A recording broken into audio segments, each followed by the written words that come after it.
Tu voz en el Congreso. Este 2023 seguí eligiéndonos. DTV, el periodismo en el Congreso.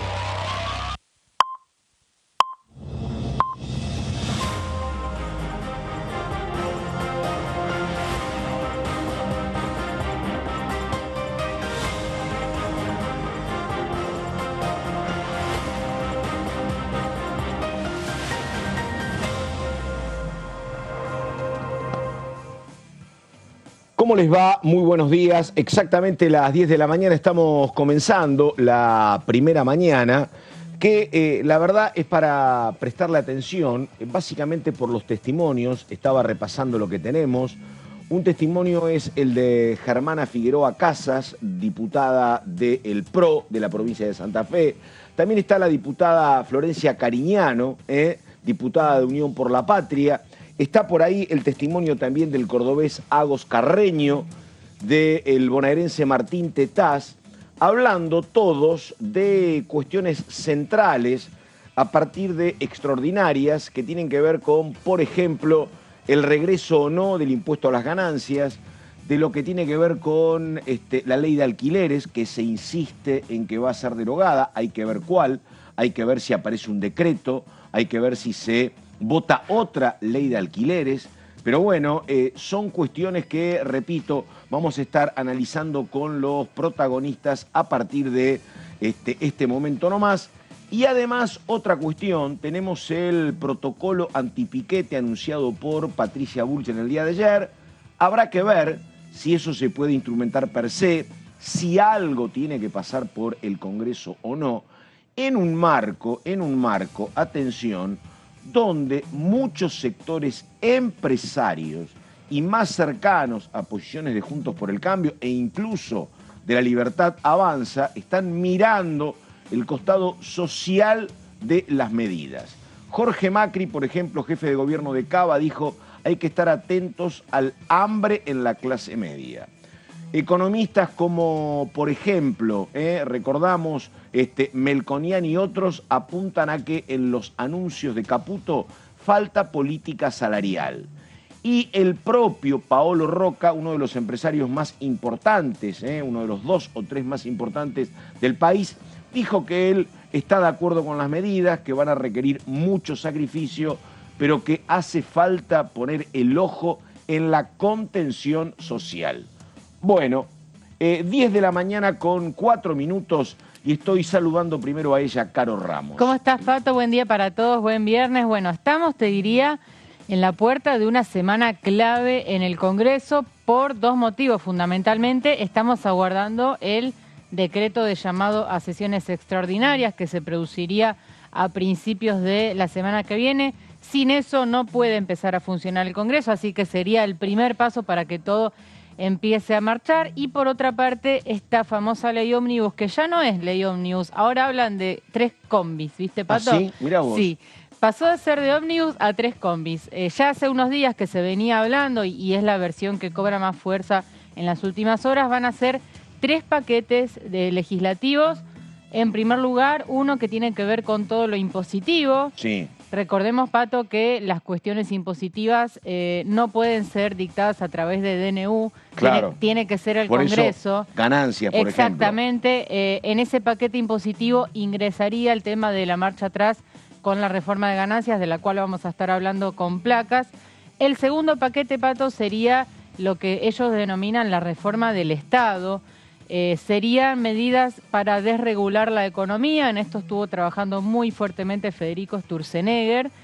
Eso sería complementario a un DNU que probablemente también se dicte.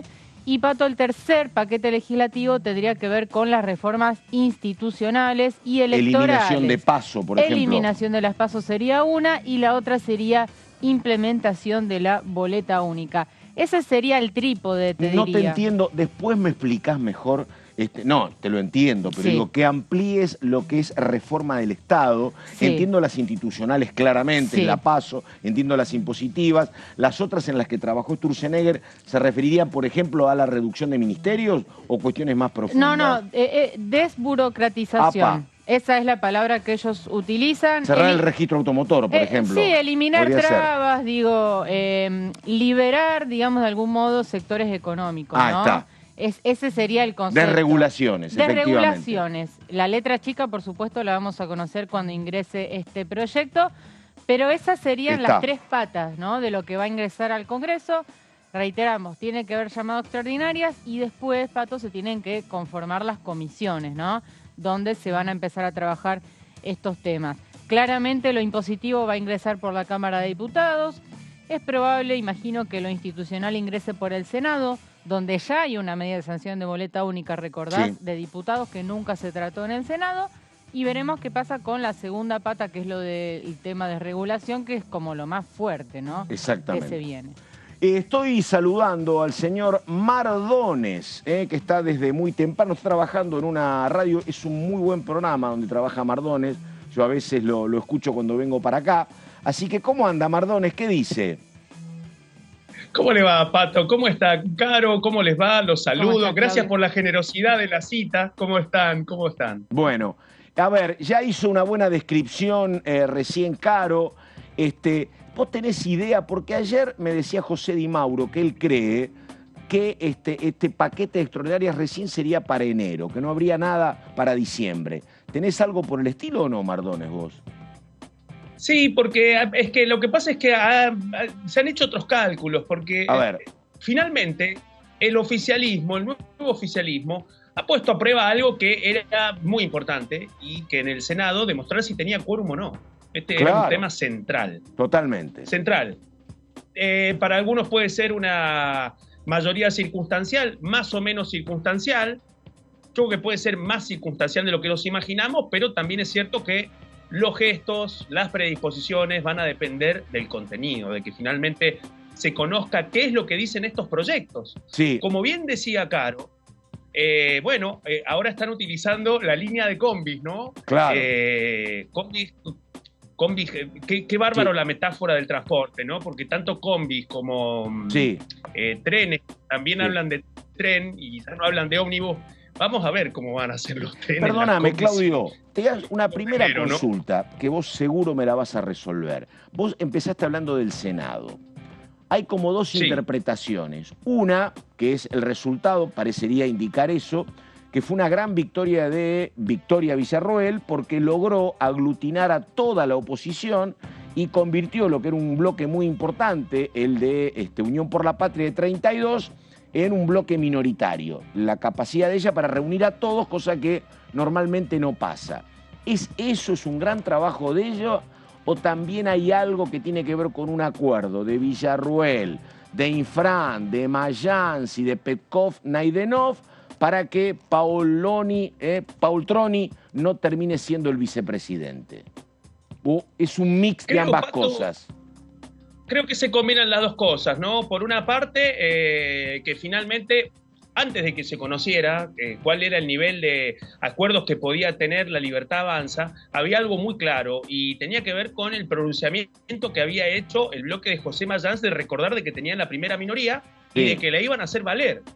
Bueno, eso fue acompañado, hubo dos mensajes. Por una parte, la vicepresidenta Cristina Fernández de Kirchner, que había dicho, no hay nada de eso es una operación de periodistas. Bueno, lo cierto es que el que lo estaba diciendo era José Mayans, y a eso se sumó otra pieza muy importante, y la otra pieza muy importante es Gildo Infran, que luego de jurar su octavo mandato como gobernador, redobló la presión para que quien fue su ex contrincante, Francisco Paoltroni, finalmente quedara debilitado ante esa posibilidad. No sea el número 3. Se suma otro problema para Paoltroni, suma otro problema para Paoltroni, que son las críticas también de sus pares en ese bloque tan chico de la Libertad Avanza de 7 voluntades, ¿no? Me parece. Y a eso agrego otro dato, que nosotros lo pudimos escuchar en el Senado, y que fue el planteo tanto del radicalismo como de los senadores del PRO, como diciendo, bueno, estamos haciendo uso, cuando ustedes tuvieron la mayoría hicieron cosas parecidas, ahora las hacemos nosotros. Creo que por fuera de eso sí hay un guante que había quedado de la experiencia de la segunda vuelta, y es ver si podían en el Senado articular la mayor cantidad del arco crítico o reactivo al peronismo en el Senado. Y a mí me parece que lo que nos encontramos es decir, bueno, lleguemos a una alquimia para garantizar el quórum, después vemos cuál es la negociación, pero tenemos una coincidencia que es buscar ponerle un límite al peronismo. Y parece que han llegado a ese punto. Exactamente. Insisto, Pato, que todo esto sucede sin saber concretamente cuáles van a ser los contenidos de los proyectos. Porque, por ejemplo, a lo que bien venía detallando Caro, ayer el secretario de Biocombustibles, Fernando Villela, ya anunció de que van a enviar también un proyecto para aumentar las retenciones, ¿no? Para llevar las retenciones al maíz del 12 al 15%, del girasol de 7 a 15%. Recordemos que en el caso de la carne es el 15%, lo mantendrían pero lo ampliarían. Ya la mesa de enlace empezó a mandar señales. Estamos hablando de la mesa de enlace que tiene una larga experiencia de lobby legislativo. Totalmente, ¿sí? Lobby legislativo. Ahora, Mardones. Además, los senadores de las dos cámaras, los senadores de las dos cámaras, y no los que llegaron, pero los que se mantienen y todavía tienen 2 años de mandato, han escuchado largamente los planteos en la mesa de enlace durante los últimos 2 años. Así que yo quisiera ver ahí, primero, cuánto va a ser el tiempo que se va a tomar el Ejecutivo para definir el temario, si realmente ese decreto sale la semana que viene, como bien dice Caro, pero empezando el proceso de debate recién cuando arranque el año, y el contexto, Pato, con esto termino, el contexto va a ser, que esto es lo que preocupa también, el impacto de la economía. A partir del 1 de enero vamos a estar viviendo un proceso de desregulación que va a llegar al boleto del colectivo, al costo del transporte, y otra foto que va a ser la foto del primer impacto inflacionario de las medidas de este mes. Bueno, pero ahí vos estás hablando del trigo, que es un producto del maíz, que son productos muy sensibles. Del maíz hablaste particularmente. Hay que ver lo que pasa con la soja, pero subir las retenciones. Además, cuando vos devaluaste el 120%, cuando ahora como exportador te van a pagar con $1.800, y antes te pagaban con $600, es casi natural, es casi obligatorio que te suban las retenciones, me parece. No sé qué margen van a tener. Pienso lo mismo. ¿Cómo? Pienso lo mismo, Pato. Pienso que va de suyo que puede suceder esa situación. La pregunta es cuál va a ser el acuerdo político que se va a tejer para poder sustentar eso. Coincido con vos. Estamos hablando de un vagón del tren o de una de las líneas de combis que estarían trasladando estas iniciativas. Esto explica por qué los recaudos de algunas voces civilinas del oficialismo, de la oposición, que dijeron y advirtieron: ojo, no manden una ley ómnibus porque la verdad que no va a prosperar así. Sí, no, y además perdóname, guarda con que el protocolo de Patricia Bullrich no tenga que aplicarlo con algún corte de ruta de productores agropecuarios, contrarios a las retenciones. Exactamente. ¿Viste? Y ahí hay otro tema muy importante, exactamente, de esta arquitectura jurídica, porque lo que anunció ayer la ministra de Seguridad, Patricia Bullrich, es que, es en el ámbito federal. Para las provincias falta la adhesión. Por ejemplo, ella habló de Neuquén, habló de lo que sucede en Chipoleti. Bueno, hay que ver ahí cómo va a buscar resolver esa situación, pero además hablamos de los gobernadores y hablamos de una de las mesas de negociación que tiene más incógnitas y que atraviesa por completo la coyuntura del Congreso. Algunos creen más del Senado que en la Cámara de Diputados, pero lo cierto es que la mesa de los gobernadores va a tener, primero, no hay presupuesto, algo que nosotros habíamos repasado. Todo depende de la lapicera del Poder Ejecutivo. Segundo, ya el ministro del Interior, Luis Toto Caputo, anunció que reducen al mínimo las partidas discrecionales para las provincias, o sea, léase 0 ATN en el verano para los gobernadores. A esto se suma que tenemos que conocer cuáles van a ser los aspectos de los proyectos que tienen que ver, primero, con eliminar el cambio en el mínimo no imponible de ganancias, los cambios que pueden pasar en el caso específico del impuesto a los bienes personales, y la otra gran pregunta: ¿qué es lo que va a pasar con respecto a la ley de movilidad jubilatoria? Algunos especulan que sería directamente su derogación, otros consideran y especulan que sería una suspensión de 1 año, y ahí este es el tema central. Finalmente, esa línea de proyectos ¿Va a sumar una iniciativa para poder pedirle al Congreso de la Nación que le delegue facultades al Poder Ejecutivo? ¿Va a venir un paquete de superpoderes también? ¿Da la coyuntura para este escenario para que puedan abrir una negociación de ese calibre? Bueno, yo creo que esos son los interrogantes que atraviesan a los gobernadores del panperonismo, también a los gobernadores de Juntos por el Cambio. La señal del Senado, Pato, indudablemente va en ese sentido, y hay que ver si nos encontramos cuando ya el Ejecutivo patee la pelota y juegue su ficha con respecto a su política legislativa, ¿cuál va a ser el poroteo en la Cámara de Diputados? Sí, Claudio, en ese sentido, vos sabés que esta semana ya hubo las primeras reuniones de bloques de la oposición, exactamente. Exacto. Por un lado, el PRO mantuvo una reunión, esto fue post anuncio de medidas económicas por parte de Luis Caputo. El PRO, bueno, en el comunicado que han difundido hablaron de un acompañamiento responsable. Ese fue el término que utilizaron. ¿Y eso para Milei es bueno o malo, acompañamiento responsable? Bueno, yo creo que es más que bueno, más que alentador, ¿no? Para el presidente. Y por otro lado, Unión por la Patria, que es la primera minoría, planteando que, bueno, son medidas que claramente van a afectar al pueblo y había otro camino, ese es el concepto un poco, ¿no? Había otro camino que era el que expresaba Sergio Massa y que, bueno, no fue el que ganó en las elecciones. Así que la oposición también calentando motores de alguna manera. La UCR está enfrascada en su discusión interna porque en el día de hoy elige autoridades del partido, pero bueno, ya están un poco ahí preparando el terreno, ¿no? Para el debate parlamentario. Totalmente, Caro. Me parece a mí que ahí, bueno, también hay otro gesto y un termómetro, porque hablábamos de Patricia Bullrich, pero lo cierto es que el pronunciamiento de los 37 diputados del PRO, con el larretismo adentro y con los aliados que les permitiría llegar a 40, cierra un proceso que lo comenzó esta semana el expresidente Mauricio Macri en una reunión de Zoom que concretó el lunes. Y en esa reunión primero tuvo que ordenar un poco los papeles del Consejo Nacional del PRO. Ese fue el preludio de la reunión que después tuvo con distintos dirigentes en sus oficinas, en Olivos, en la Avenida Libertador, y ahí hubo una gran ausente, Patricia Bullrich, que sigue siendo presidenta del PRO, que va a seguir siendo presidenta del PRO hasta marzo cuando haya elecciones. Lo cierto es que en este contexto vemos al expresidente que empieza a manejar los hilos de la conducción del Partido Amarillo, que va a tener tiempo hasta marzo, pero en un contexto en donde algunos no descartan de que podría ser parte. Como decía esta mañana Darío Nieto, su secretario privado, legislador porteño, él cree que podría concretarse una mesa de unidad donde estén todos. Pero parece que ahí estaría Mauricio Macri también. Claro, o sea que obviamente. Macri vuelve a la conducción del partido.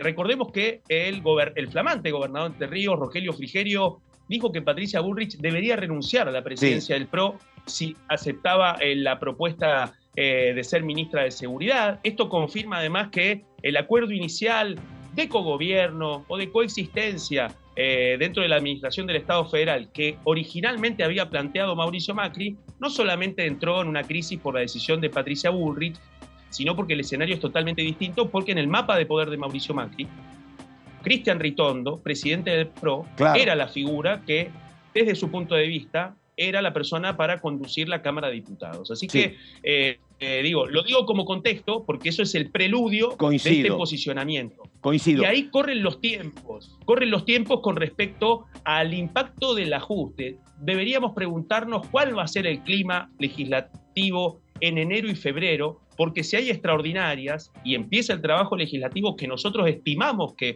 se va a concretar, quizá la semana que viene, quizá a partir del 1 de enero, bueno, indefectiblemente va a ser el Congreso de la Nación la caja de resonancia del primer impacto de las medidas de gobierno de Javier Milei. Y eso va a ser un termómetro también para ver si estas mayorías circunstanciales que vimos en el Senado de la Nación y que se podrían reeditar en la Cámara de Diputados, ver hasta dónde son circunstanciales y hasta dónde eran gestos de buena voluntad del comienzo o otro capítulo de una negociación mucho más estrecha. A mí me parece que siempre, tanto senadores como diputados, que es lo que corresponde además, van a estar siempre con un ojo puesto en lo que pase con la temperatura social, digo, ¿no?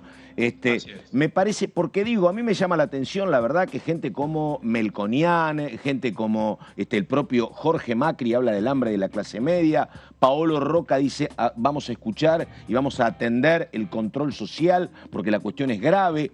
Yo creo que para apoyar o no al gobierno en todo, o para diferenciarse, me parece que van a estar muy atentos a cómo esté el clima social, ¿no?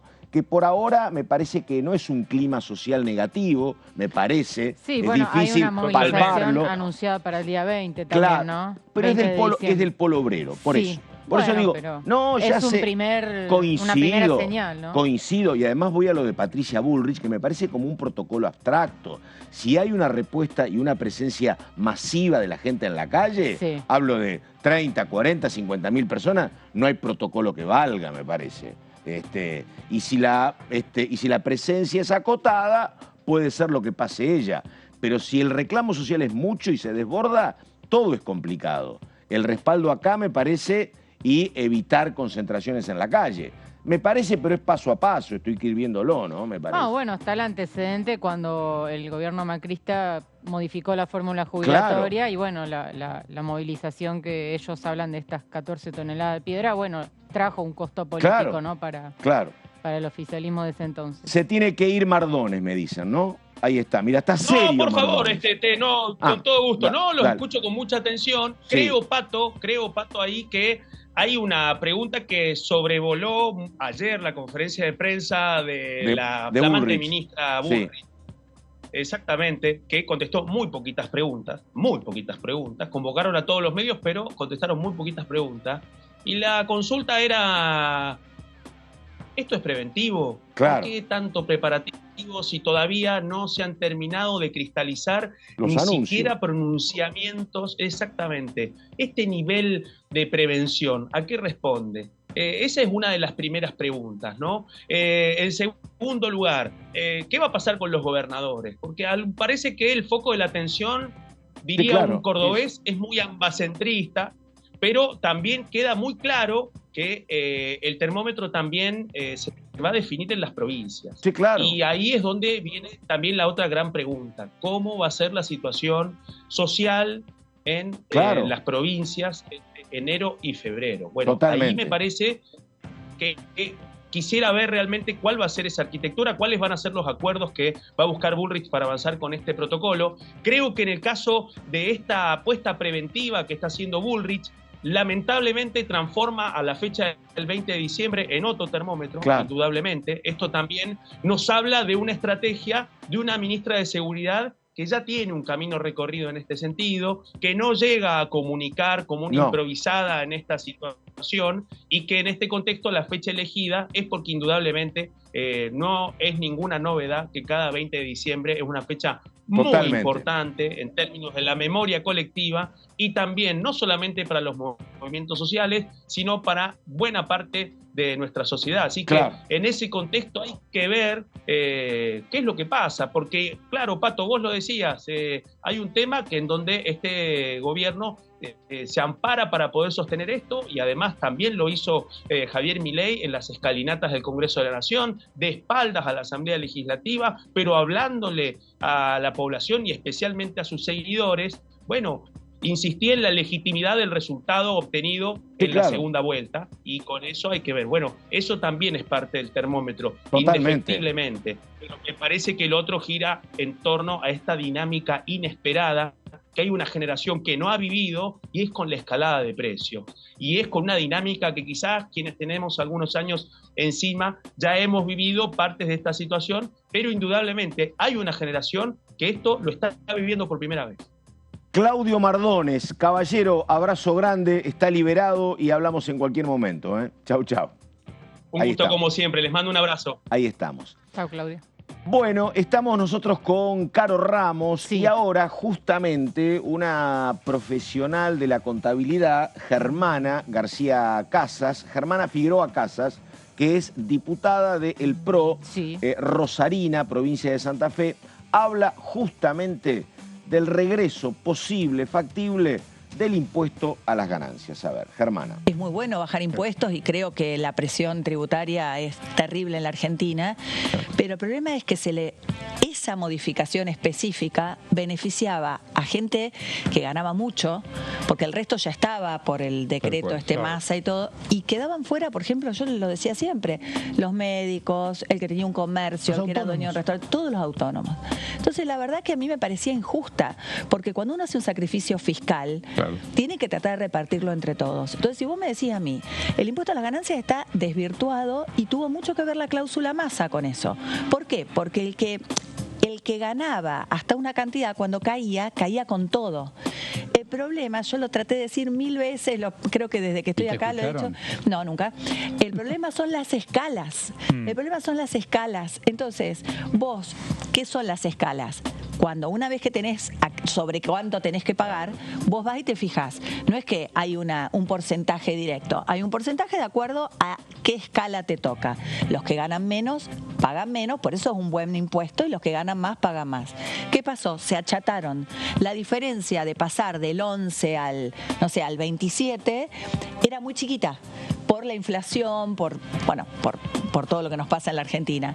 En lugar de ir a eso y modificar eso para que fuera algo lógico, pusieron ese parche, esos arreglos. Y ahora se siguieron haciendo todos estos arreglos. Entonces, el impuesto a las ganancias es un impuesto que en muchos países recauda mucho, que es justo porque si uno tiene que pagar un poquito, todos, no es lo mismo que el que cae paga un montón.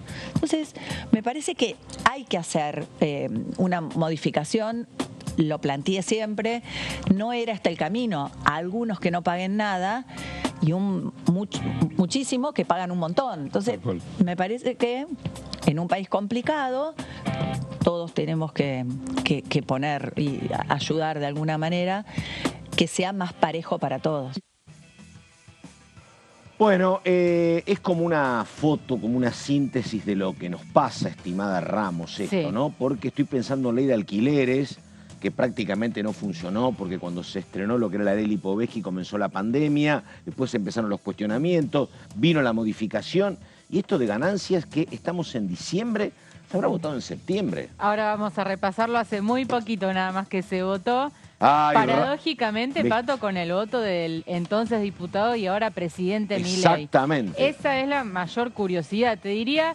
Y acá entra en vigor con toda su fuerza el teorema de Baglini, ¿no? Totalmente. Mientras más lejos estás del poder, haces algún tipo de propuestas y cuando te acercas al poder, las ideas son otras, ¿no? Viste que lo que planteaba siempre Milei era reducir 5 puntos el déficit fiscal, que vos lo podés reducir básicamente bajando gastos, y lo vas a hacer porque no tenés obra pública, por ejemplo, pero la otra manera es, en lugar de reducir gastos, subo la recaudación. Pese a que él señalaba que el impuesto era absolutamente confiscatorio, que estaba en contra de todos y por eso votaba lo de ganancias. Pero ahora vuelve este tema y vuelven las retenciones. Si vos recaudás más, obviamente el recorte que haces puede ser menos significativo. Exactamente. Este impuesto es inmundo, dijo Milei en el debate. Lo estuve repasando. Fue muy fuerte la definición de Milei. Bueno, claramente acá, y lo vamos a ver ahora, entran a jugar los gobernadores, Pato. A pedido de ellos es en realidad que ahora se da un poco marcha atrás con esto. Pero bueno, vamos a repasar más en detalle. Reforma del impuesto a las ganancias. El ministro de Economía, Luis Caputo, que en las últimas horas dio ya creo que dos o tres entrevistas. T en el martes, T en el miércoles y el jueves La Nación más. Exactamente, dando más detalles de lo que había anunciado en este video grabado, ¿no? En estas entrevistas confirma que el Poder Ejecutivo enviará un proyecto de ley al Congreso para dar marcha atrás con la reforma del impuesto a las ganancias, que recordemos, como explicamos al principio, no puede ser a través de DNU porque es materia vedada, la impositiva, con lo cual tiene que sí o sí ir al Congreso, y no solo eso, sino que también tiene que ingresar por la Cámara de Diputados. Según los cálculos de economía que esta semana difundió un cuadrito con cada, cuál sería el costo fiscal de cada, el impacto fiscal, mejor dicho, de cada medida que van a aplicar. Bueno, la reversión de la reforma de ganancias significa el 0,4% del PBI para el año 2024. Vamos a ver más detalles de este tema que creo que va a ser uno de los grandes debates de las próximas semanas. Caputo afirmó que los gobernadores reclaman la medida. ¿Qué fue lo que dijo? La realidad política es que a las provincias son las más interesadas en que esto se dé vuelta. Porque ganancias es un impuesto coparticipable, las provincias están recibiendo menos recaudación desde que se sancionó esta ley y hubo pronunciamientos de gobernadores que dijeron compénsenos de algún modo. En realidad los mandatarios provinciales no es que dijeron demos marcha atrás con la medida, sino que lo que reclamaban era una compensación a través de la coparticipación del impuesto al cheque, recordás, Pato, y la prórroga del Fondo Fiduciario para el Desarrollo Provincial, que de algún modo con esas dos medidas estarían balanceando un poco si no la me pérdida de equivoco, recaudación. números que estoy haciendo mientras vos hablás, más o menos la nueva modificación a ganancias y el regreso por ser coparticipables a las provincias serían más o menos de 3.000 millones de dólares. Ajá, exactamente. Y, ¿tenés un número parecido vos? Sí, sí, sí. Y además, Pato, lo curioso también es que estos mismos gobernadores en la campaña apoyaron esta ley también. Hay que hablar de Alberto Bretilnec, por ejemplo, de Río Negro, Misiones, La Pampa, bueno, La Rioja, muchas provincias, Catamarca, gobernadores cuyos legisladores acompañaron este proyecto. Es cierto que paralelamente se presentó un proyecto de coparticipación del impuesto al cheque, lo encabezaba Luis Di Giacomo, y estaba Topo también Rodríguez, el diputado por la provincia de Entre Ríos. Casareto presentó un proyecto, Marcelo, sí. Están esos dos proyectos, el del Casareto y el de los bloques federales. Nunca se trataron, ahora el oficialismo es otro, y acá lo que dicen es no, directamente vamos a dar marcha atrás con la eliminación de ganancias. Bueno, vamos a ver si esto prospera en el Congreso. Pato, yo te diría que Juntos por el Cambio, bueno, todo indica que acompañarían. Exactamente. Ellos son coherentes, ellos no apoyaron el anterior. No lo apoyaron, exactamente. Vamos a ver más placas. Y los gobernadores, acá tendrías votantes presumiblemente de Unión por la Patria votando esto. Y yo creo que sí, yo creo que sí. Los cambios en ganancias, recordemos, fueron propuestos por el exministro de Economía, Sergio Massa. Recordemos, Massa, incluso desde el palco del recinto, cuando se aprueba la ley en diputados, estuvo presente, acompañando, y esto se aprobó en diputados el 19 de septiembre, plena campaña electoral, 135 votos a favor y 103 en contra, entre los que figuraban los de Juntos por el Cambio, y entre los votos a favor tenés, ¿te acordás que siempre lo decimos? Sí, Miriam Bregman. Desde el Frente de Todos hasta Miriam Bregman hasta Milei. O sea, no llegó a los 3 meses. Claro, porque no llegó todavía el otro, hay que ver cuándo llega este, ¿no? Después, claro, el Senado lo convierte en ley el 28 de septiembre. Fue un trámite realmente express el que tuvo este tema, con 38 votos a favor y 27 en contra. Y vamos a ver un poco qué es lo que dice puntualmente esta ley que ahora quieren dar marcha atrás.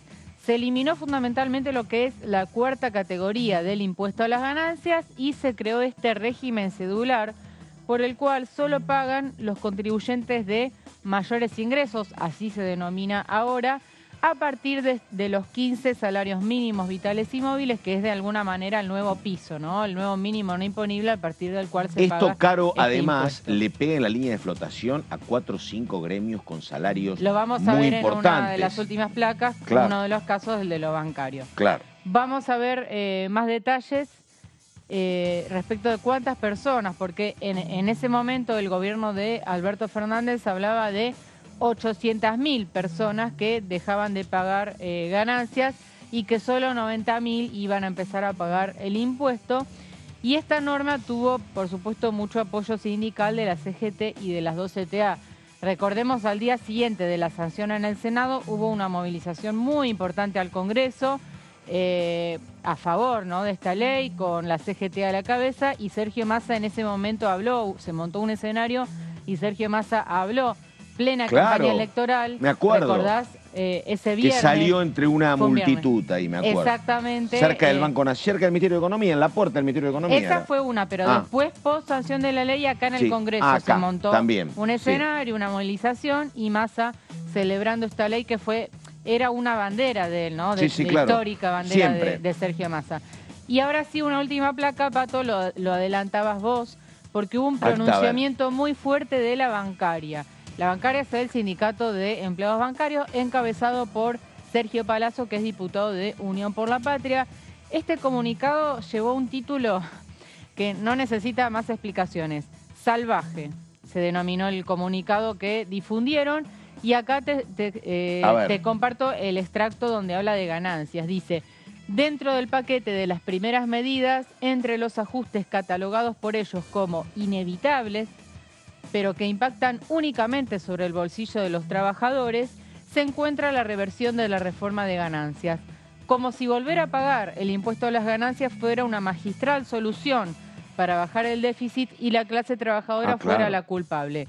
¿No era para la casta el ajuste? Se pregunta la bancaria. Bueno, y es un poco lo que plantea toda la oposición. Una ¿no? bancaria que se estuvo informando que consiguió una actualización salarial del 40%, ¿no? Exacto. Haciendo punta. La bancaria generalmente es la primera. Exacto. Pero un 40%, bueno, habrá que ver cómo quedan los salarios después de la inflación de diciembre y enero, ¿no? Sí. Que la verdad que todos te dicen que puede ser elevadísima, sí. Pero la bancaria es la primera. Lo que pasa es que la bancaria es un sector donde les va bien, sí. Como aceiteros, como mineros, camioneros, son 5 o 6 gremios. Que marcan las paritarias más elevadas, ¿no? Sí. Bueno, así concluimos, Pato. Reforma de ganancias, Caputo confirma que esto va a ser a través de uno de los paquetes legislativos que van a enviarse al Congreso en los próximos días para dar marcha atrás con la ley sancionada hace muy poquito tiempo acá en el Congreso. Bueno, perfecto. La hora exactamente las 10 de la mañana con 37 minutos.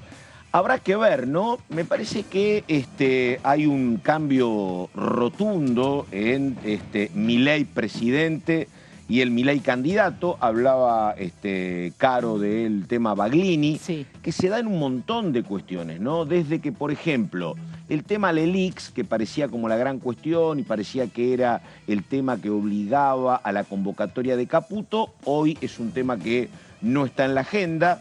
La convocatoria a Caputo, un hombre al cual lo había señalado muy mal Milei como responsable de la fuga de 15.000 millones de dólares, el tema de que no va a haber. Ayer retomó Caputo esas dos cuestiones con ahora la respuesta de que hay reformas de primera y segunda generación. Dijo, no se descarta la dolarización para más adelante. Bueno, no hay tampoco cierre del Banco Central. Y a estas cuestiones muy puntuales, bueno, efectivamente el presidente Milei siempre rechazaba cualquier tipo de impuesto. Y acá me parece que la opción era, o yo sigo ajustando, que la verdad que no tenés mucho lugar donde seguir ajustando, o yo hago que la recaudación sea superior y apunto al equilibrio fiscal. Y por eso el regreso de nuevas modificaciones al impuesto a las ganancias, que recordamos, para los salarios de 5 o 6 gremios que van a estar con este aumento de la bancaria cómodamente por arriba, y está bien que solo es nominalidad esto, porque tenemos una devaluación del 120%, pero va a haber mucho sueldo que va a estar por encima del 1.000.000 de pesos. Y me parece que ahí, seguro el regreso de ganancias va a pegar duro. Bueno, vamos con el señor Gonzalo Solabarrieta. Gonzalo, decime. Buen día para vos, para Caro. Vamos a hablar de lo que fue el día de ayer en la pantalla de Diputados Televisión y el reflejo en las redes sociales. Y justamente, hablando del impuesto a las ganancias, el primer corte que tenemos para compartir justamente es de la diputada Germana Figueroa Casas, del PRO, que justamente habla del impuesto a las ganancias, que dice que es bueno. Lo que opino es que hay que ampliar la base, que más gente pague menos. Lo que ha pasado es que se concentra. Hay que hacer impuestos progresivos, el que gana más debe pagar más. Esto es justamente lo que manifestó Germana Figueroa Casas respecto a lo que venían hablando sobre el impuesto a las ganancias. Esto fue una entrevista que realizó ayer justamente en DTV Primera Edición. Vamos a continuar repasando lo que significó el día de ayer en cuanto a las notas que se realizaron. Hubo un evento muy interesante respecto a todo lo que tiene que ver con el servicio automotor para las transferencias, para realizar la BTV, pero bueno, no nos vamos a adelantar y vamos a seguir el repaso. María Florencia Cariñano, de Unión por la Patria, por la provincia de Santa Fe, Dijo, el control de la lucha contra el narcotráfico es algo que excede a migraciones, que es competencia de aduanas. Argentina hace mucho tiempo que forma parte de bases internacionales que obligan a realizar chequeos diversos. Esto en representación, lógicamente, de lo que significa el narcotráfico, no solamente a nivel país, sino haciendo hincapié, lógicamente, en lo que es su provincia, que es la provincia de Santa Fe, la diputada, entonces, de Unión por la Patria. Vamos a continuar el repaso de lo que fueron justamente los testimonios que estuvieron ayer al aire en la pantalla de Diputados Televisión y que hablaron de temas diversos, y justamente nos encontramos con la palabra de Martín Tetaz, del bloque UCR unificado, recordemos por si alguno no lo recuerda, Evolución Radical y la UCR, tal como se conoce, se han unificado en un bloque de 35 diputados y diputadas. Esto fue un evento que se realizó sobre la presentación de un proyecto de ley de la creación del Registro Único Nacional Digital Automotor, que tendrá la sigla RUNDA, y en este evento estuvimos con el móvil, ahí la veíamos a nuestra compañera Sofía Raimundes. Hay que modernizar el sistema de registro automotor y de transferencia de vehículos. Hay unanimidad para avanzar hacia un registro nacional digital mucho más barato, simple, rápido y acorde a los tiempos que corren, dijo Martín Tetaz. En un tema que, es un tanto complejo. Claramente que hay que simplificar y hay que mejorar, lógicamente, lo que es el recorrido de una transferencia de vehículos. Al mismo tiempo hay que ver cómo se hace la transferencia de los empleados que trabajan y hacen su deber de manera digital, porque si no ahí también estamos hablando de una fuente laboral importante, pero también es interesante que todo esto se agilice. Martín Tetaz hace tiempo ya que viene trabajando en todos estos proyectos para quitar del medio cualquier tipo de trámite que pueda llegar a ser un tanto molesto y que se pueda facilitar y agilizar cada una de estas acciones. Vamos a ver un testimonio más respecto a lo que fue este evento para la creación de este registro nuevo. Bueno, aquí tenemos a Patricia Vázquez, del bloque PRO por la provincia de Buenos Aires. La BTV termina siendo una enorme caja que no resuelve el problema para la cual fue creada. 3 grupos económicos internacionales se quedan con millones de dólares. Propongo abrirlo a controles técnicos en talleres habilitados, fue lo que dijo justamente Patricia Vázquez, en lo que es tal vez algo que no imaginamos para lo que es la actualidad y cómo se hacen estos trámites de la BTV. Conocemos, tenés que ir, tenés que hacer la cola, esperar, que te hagan justamente todo el control y que te autoricen a que tu auto pueda salir a la calle. Bueno, lo que propone entonces Patricia Vázquez, además de la propuesta de Martín Tetaz, es justamente que esto se haga en los talleres autorizados. Todo esto en son de que se agilice el sistema y que la gente no tenga que esperar tanto y se faciliten estos trámites. Muy bien, vamos con Martín Tetaz, por favor. Martín Tetaz, que dice esto sobre el tema de la cuestión jubilatoria. A ver. Respecto a la ley jubilatoria es paradójico, ¿no? Porque finalmente el presidente Milei está haciendo exactamente lo mismo que hizo el presidente Alberto Fernández cuando asumió. Ustedes recuerdan, el presidente Alberto Fernández pidió una ley para suspender la fórmula de movilidad de Macri y impuso los decretos los aumentos por decreto de las jubilaciones hasta que finalmente apareció la nueva ley. Hoy el presidente Milei está pidiendo exactamente lo mismo que Alberto Fernández. Nosotros en su momento a Alberto Fernández le dijimos que no y ahora le vamos a decir exactamente lo mismo a Milei. Vamos a ser coherentes. Nosotros de ninguna manera vamos a permitir que el ajuste recaiga sobre los jubilados. No, han sufrido mucho ya, están muy ajustados. Este último gobierno los ajustó muchísimo. No vamos a permitir que el ajuste recaiga sobre los jubilados. Punto 1. Punto 2, es también paradójico porque ustedes saben que yo fui uno de los principales opositores a que se derogara la 4ª categoría del impuesto a las ganancias, porque yo sabía lo que iba a pasar.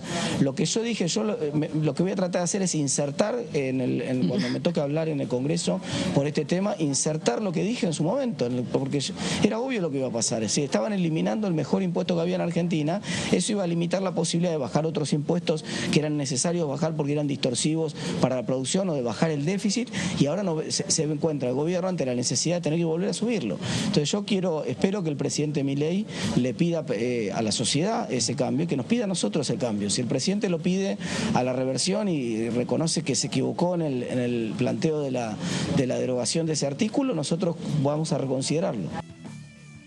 Bueno, interesantísimo, Ramos, esto. Sí. Primera cuestión, la verdad, él dice que no va a votar un nuevo ajuste a los jubilados. Integra un bloque de 35, 37 diputados, más o menos, ¿no? Sí. Uno más, uno menos. Sí. Bueno, mi pregunta es acá. Yo siempre digo que yo creo que el oficialismo de la Libertad Avanza está medianamente tranquilo en diputados, porque el número grueso que yo digo es, vos tenés 257 diputados. Sí. Tenés 100 y pico, 105, 107 entre Unión por la Patria, que no creo que te acompañe demasiadas cuestiones, más la izquierda. Te quedan básicamente 150 diputados del otro lado, donde están el PRO, donde están los partidos provinciales, los radicales. Ahora, si Tetaz, que es un hombre escuchado, que es un hombre que te está diciendo, che, yo otro ajuste a los jubilados no te voto, ojo, uno tendría que decir a los 150 que posiblemente tiene la Libertad Avanza para trabajar, le debería restar 35. Y ahí me quedo... Como mínimo. Bueno, ¿viste? Digo, el tema jubilatorio, te diría, se presenta como una de las reformas más complicadas para Por eso, Milei. ahí digo, ahí te cruje el número. Y sí, ese número es muy a grosso modo, Pato, porque Sí, es ley claro, por ley, por sí. supuesto, ¿no? En el caso de ganancias también se expresaba Tetaz, ahí van a me apoyar. parece que la podría tener más fácil. Sí, ahí está pidiéndole una cuestión, es una pelea de economistas. Él quiere que Milei diga, che, me equivoqué, te pido disculpas. Exactamente. No creo que pase. Le va a decir, anda, ganame una elección y después pedí disculpas vos. Exactamente. Pero bueno. Pero sí. el tema jubilatorio claramente va a ser uno de los más complejos. Además se habla de que el gobierno suspendería por decreto la fórmula vigente y que aplicaría los aumentos por decreto, que eso sería de manera discrecional, sin ningún tipo de fórmula. Eso ya de por sí va a traer problemas. Tremendo para la mínima, tremendo. Exactamente. Sí. Esto ya sucedió durante la pandemia. Claro. Recordemos que en la pandemia se sanciona, la primera ley que se sanciona en el Congreso de la era Alberto es la emergencia, en 9 áreas. Y a partir de esa emergencia se le da la facultad al Ejecutivo para suspender la fórmula vigente, otorgar aumentos por decreto, y ahí, recordemos, se manda el proyecto al Congreso, que después lo vamos a repasar en el próximo bloque. Se termina aprobando esta nueva fórmula de movilidad jubilatoria que excluye el componente inflacionario. Por eso en ese momento Juntos por el Cambio dijo esto no va a funcionar. Bueno, ahora veremos si se abre de nuevo el debate. Sí, digo, pensando que yo creo, la verdad, creo que la gente que está pensando la estrategia en el gobierno de Milei, me parece que están jugando cartas varias. Quisiera creer, por eso digo, a lo mejor habría que esperar que ellos están tirando, quieren reducir el déficit fiscal, te tiran tarifas, las subo, yo gasto menos en subsidio. Obra pública, la corto. Si yo recupero ganancias, ahorro 3.000 millones. Y digo, a lo mejor te tiran 5, y estoy incluyendo jubilaciones, a lo mejor me parece que ellos te tiran 5, sabiendo que se pueden comer, en términos parlamentarios, algún rechazo en alguna de ellas, me parece, ¿no? Y sí, claramente, Entonces, claramente. digo, lo que no puedo por acá, yo te tiro jubilaciones, rechazámelo, pero yo después subo retenciones de girasol o maíz a lo mejor y voy tratando de emparejar. Quisiera creer que como estrategia vos decís, te tiro 5, aprobame 3,5 y el resto seguimos negociando. El gobierno siempre tiene que ir de máxima y ver qué sale. Yo te diría, Pato, que a nivel de estrategia parlamentaria es mucho más inteligente enviar proyectos por separado que enviar una ley ómnibus, ¿no? Claro. Que eso es lo que muchos les están Las sosteniendo, 3 combis, ¿no? como decís vos. Siempre es más fácil negociar de a puchitos, ¿no? Estas 3 combis que una ley ómnibus, como fue en el gobierno de Fernández, que te trae de todo, ¿no? Claro.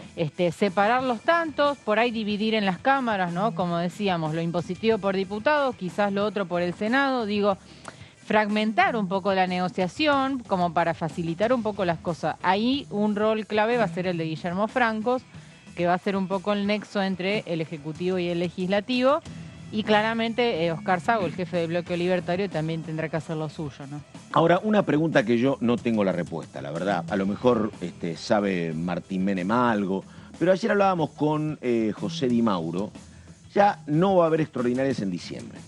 No Lo afirmó Di Mauro, entonces le creo. El Papa Francisco. No, dice que la verdad, ya estamos a y ¿cuánto? quedan 15 días, sí. Hábiles cuánto, tenés Navidad, Sí. tenés Año Nuevo, la verdad que no parecería. Sí. Enero, 3 de enero, antes de los Reyes Magos. La verdad, Digo, no, porque de pronto, ¿sabe qué sucede? Yo pregunto, ¿eh? Sí. De pronto a lo mejor todo pasa para la segunda quincena de enero.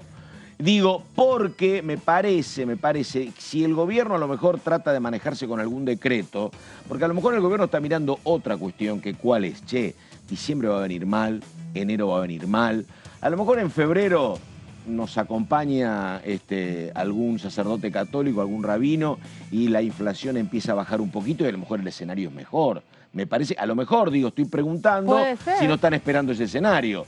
Nada es seguro, a lo mejor en febrero venís complicadísimo. Es que, a ver, por eso vos antes decías van a estar atentos al clima social. Seguro, si no se choca. Si en diciembre y enero se complica el clima social, ahí ya el escenario legislativo va a ser otro. Sí. Yo no sé si no les conviene apurar los debates, sí, como estrategia para, bueno, ya empezar de otro modo. Lo que pasa que, Ramos, vos lo has vivido 10 veces o 15 esto.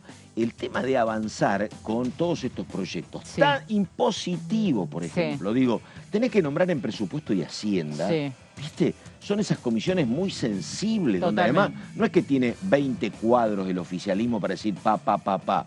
Tiene que buscar, tiene que discutir, ¿no? Tiene que, me parece que a lo mejor vertebrar algún acuerdo con la propia oposición, digo, ¿no? Porque vos tenés ahí tipo, uno es Tetaz, otro es Laspina, otro es Heller. Sí. Digo, y tenés que discutir cuestiones muy puntuales pesos ahí, ¿no? pesados, sí. Exactamente. Todavía no está muy claro qué va a pasar con las presidencias, porque recordemos que la primera minoría es Unión por la Patria. Primero tenés que convocar extraordinarias y después empezar a discutir. Sí. El primer paso es convocar extraordinarias porque ahí vas a ver con el temario que manden qué comisiones son las que se tienen que conformar. Presupuesto claramente va a ser una, asuntos constitucionales seguramente, legislación general, son las tres que más o menos se está hablando, y ver qué pasa con la integración. Te diría que, bueno, la Libertad Avanza queda en minoría claramente, y las presidencias hay que ver si le ceden la presidencia a los libertarios o no.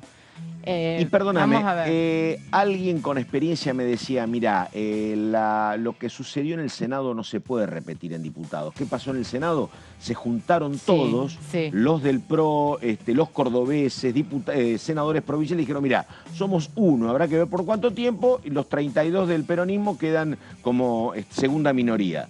Acá ¿puede pasar eso? No pasó. Pasó, hubo un intento, pero no prosperó. Claro, acá no había que elegir tampoco un presidente alterno. No, pero hubo un intento ahí de radicales con Pichetto, coalición cívica, para imponer un criterio a la hora de definir las comisiones, que en esa votación perdieron. Pasó lo contrario a lo del Senado. Son dos mundos diferentes, me parece. Sí, y es muy interesante porque vos rescatás el nombre, digo, Pichetto, Emilio Monzó, está Margarita Stolbizer, toda esa gente. A mí me parece que es gente que ha pasado o por el peronismo o por el radicalismo. A mí me parece que ellos van a estar atentos a lo que es el punto donde todos miran de este programa económico, que te dicen, che, busca algún alivio para la gente, ¿no? Porque en todos los otros momentos durísimos, desde el Rodrigazo, el 89, el 2001, hoy recordaban toda la política asistencialista que había cuando se salió de la convertibilidad, ¿no? Hubo que multiplicar los planes sociales. Ahora a lo mejor te dicen, bueno, pero ¿sabes qué pasa? Ya están los planes sociales y yo no tengo recursos. Pero digo, porque ni siquiera, la verdad, sí, se va a duplicar la AUH y el plan alimentar, pero sigue como está el potenciar trabajo que es de 70.000 pesos. Te digo, te están planteando todos, desde lo social hasta desde lo económico, para que haya recursos, para que por lo menos vayas y puedas comprar alguna cuestión central. Digo, no sé qué puede pasar con ese tema que no está en todos los diputados que te estoy nombrando, ¿no? La verdad que no sé. Sí.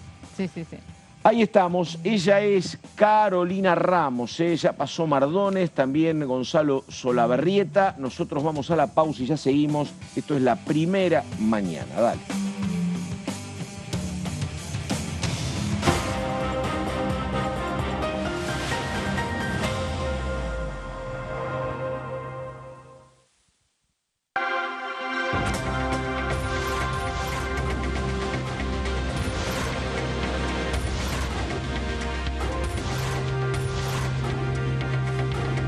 Ellos son tu voz en La Primera Edición. DTV, el periodismo en el Congreso. siempre he ratificado que DipuTV, ustedes no se dan cuenta, son una fuente de discusión política. Yo no me daba cuenta hasta que después de un reportaje me llaman del interior, dicen, ¿quién nos ve? Bueno, bien, ve gracias. Gente, lo ve la discusión política y hace a la discusión democrática, así que adelante y mucha suerte a ustedes también.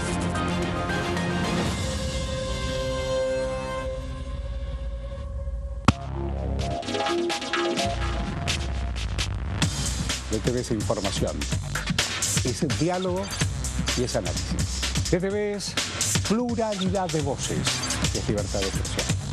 DTV es federalismo. DTV es todo lo que un país en democracia tiene que ser. DTV es tu voz en el Congreso. Este 2023 seguí eligiéndonos. DTV, el periodismo en el Congreso.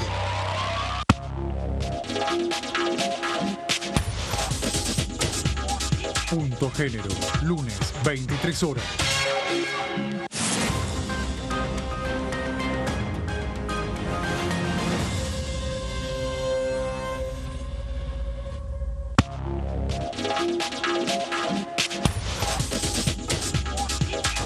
Mundo Villa, martes, 23 horas.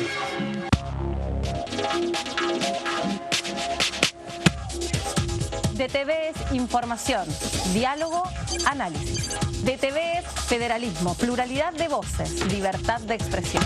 DTV es todo lo que un país en democracia tiene que ser. DTV es tu voz en el Congreso. Este 2023 seguí eligiéndonos. DTV, el periodismo en el Congreso.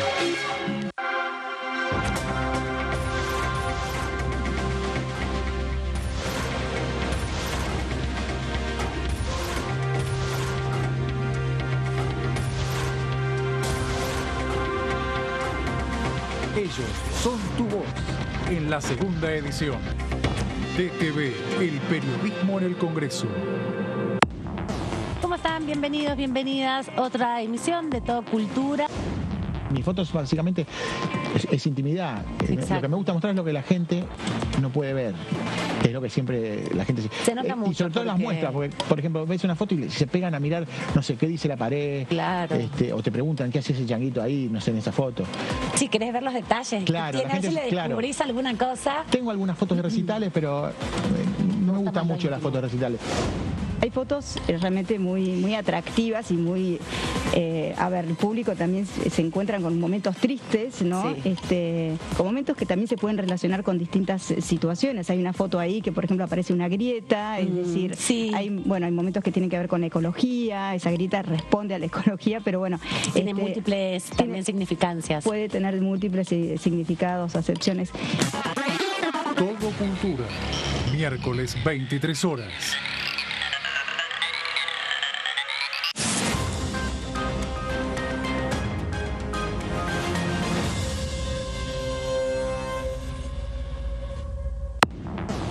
Hola, ¿cómo les va? Muy bienvenidos a una nueva edición de Coagenda. El abordaje de la problemática de los efectos del cambio climático sobre los ecosistemas costeros es, como vos dijiste, un área de estudio interdisciplinar. O sea, nosotros estudiamos el ambiente, el ecosistema desde el punto de vista biológico, físico, químico, pero como sabés, los ecosistemas costeros son los sitios en donde habita un enorme porcentaje de la población. Vos recién mencionabas esto de los tips y tal vez el contenido de mi cuenta, que en un principio, que arrancó en el 2019 y hasta ahora siempre estuvo bastante vinculado con el cambio de hábitos, lo que podemos hacer desde nuestro lugar, lo que hablábamos recién, o la vez pasada sobre la industria de la moda. Y este año, yo creo que ya desde el año pasado estoy teniendo una tendencia a empezar a abordar un poco más los temas macro, pero este año es como que la coyuntura se impuso y no puedo hablar de nada que no sea esto. Ecoagenda, jueves 23 horas.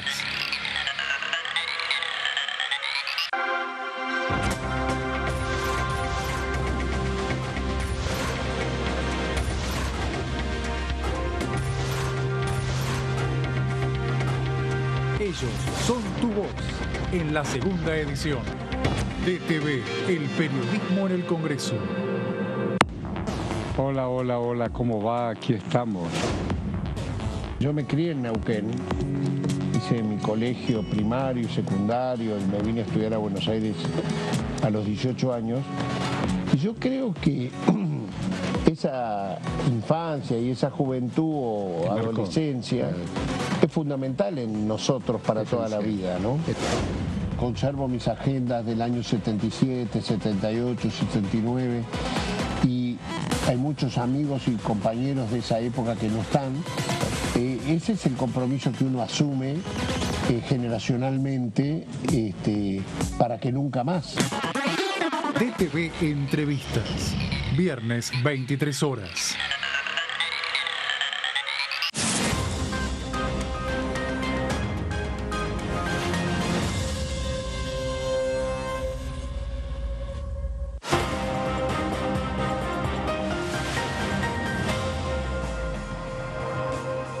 Bueno, exactamente la hora 11 de la mañana, estamos con Caro Ramos, estábamos repasando recién todo lo que tiene que ver con los proyectos que van a ingresar. Sí. Y la verdad que acá un compañero con mucha sapiencia me decía, yo hablaba de lo que va a pasar a nivel social y de las demandas y de los recursos que no están y de que empresarios como Pablo Roca te dicen prestemos atención a la cuestión social y otros te dicen, che, falta un refuerzo salarial.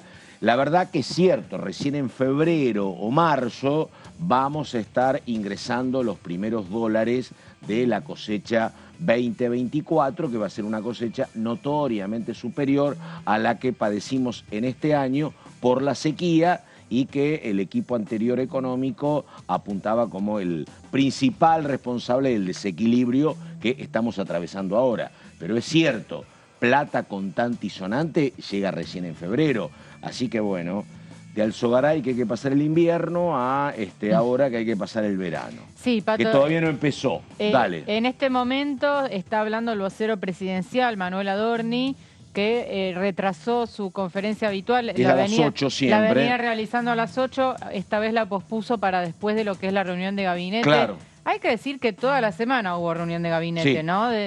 Hasta ahora todos los días viene habiendo. Y bueno, también va a haber anuncios a la tarde por parte de Patricia Bullrich. En realidad no un anuncio, sino que va a presentar, va a encabezar, mejor dicho, el acto de asunción de las nuevas autoridades de las fuerzas federales. Mira vos. Bullrich, que ayer ya tuvo protagonismo, hoy nuevamente en escena encabezando este acto. Y bueno, varias definiciones también a lo largo de la mañana. Diga. En el corte, muy brevemente, te comentaba una. El ajuste ya empieza por las provincias y sí, el gobernador Claudio Poggi de la provincia de San Luis anunció que los sueldos de los empleados estatales de diciembre y enero se van a pagar en 2 cuotas. Un anuncio de alto impacto político. Varios gobernadores ya están saliendo a hacer lo propio. Bueno, se va planteando el escenario. Esta es la ¿no? cuestión que yo digo que el termómetro social es muy complicado de anticipar. Porque vos vas a tener el sueldo dividido en 2 y vas a ir al supermercado y va a tener los precios multiplicados por 2. Claro. Es un tema, ¿no? Yo recién cargué nafta, te digo, ¿eh? De la depresión casi ni llego. Lo acá, dejaste todo. No, y otra cuestión, ¿sabes qué? La Infinia es una nafta que la verdad que no tiene sentido utilizarla. Porque con Super funcionás perfecto para el 99,99% de los autos. Bueno, hoy estaban vendiendo Infinia nada más. Mira.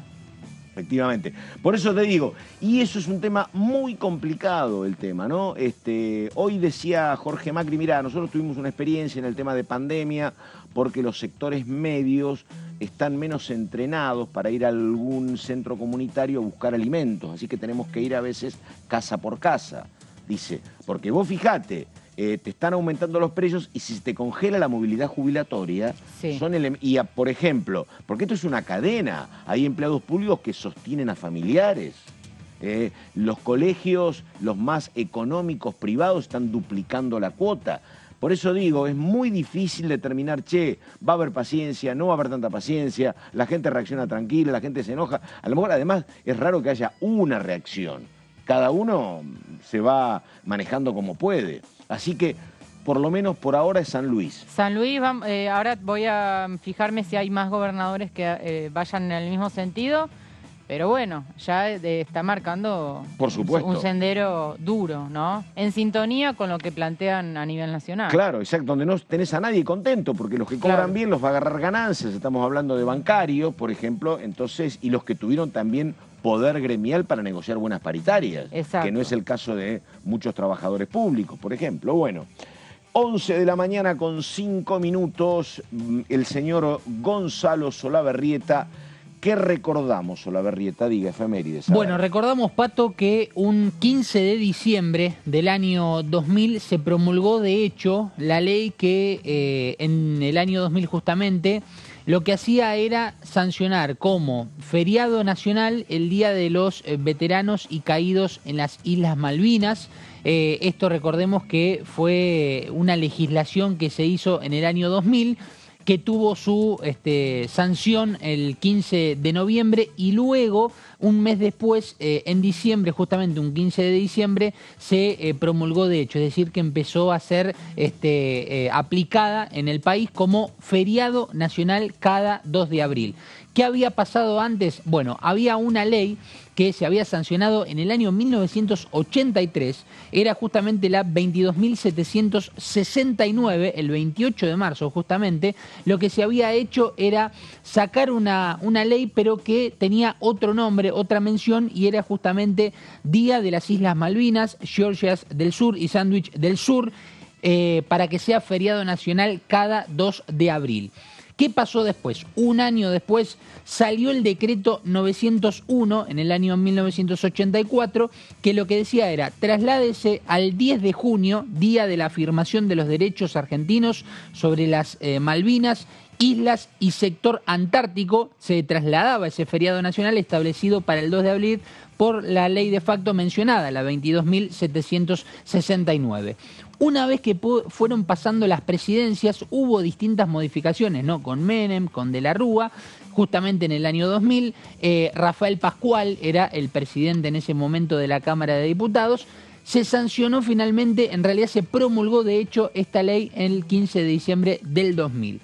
En el año 2006, el expresidente o presidente Néstor Kirchner fue quien sancionó o modificó en realidad el artículo número 1 de esta ley, y lo que hizo fue que sea inamovible, algo que estamos viendo y que estamos viendo con mucho respeto en varios feriados. Bueno, justamente el 2 de abril, que fue cuando desembarcaron justamente los soldados argentinos en las Islas Malvinas para comenzar ese famoso combate que se creía desde aquí que podía ser de igual a igual.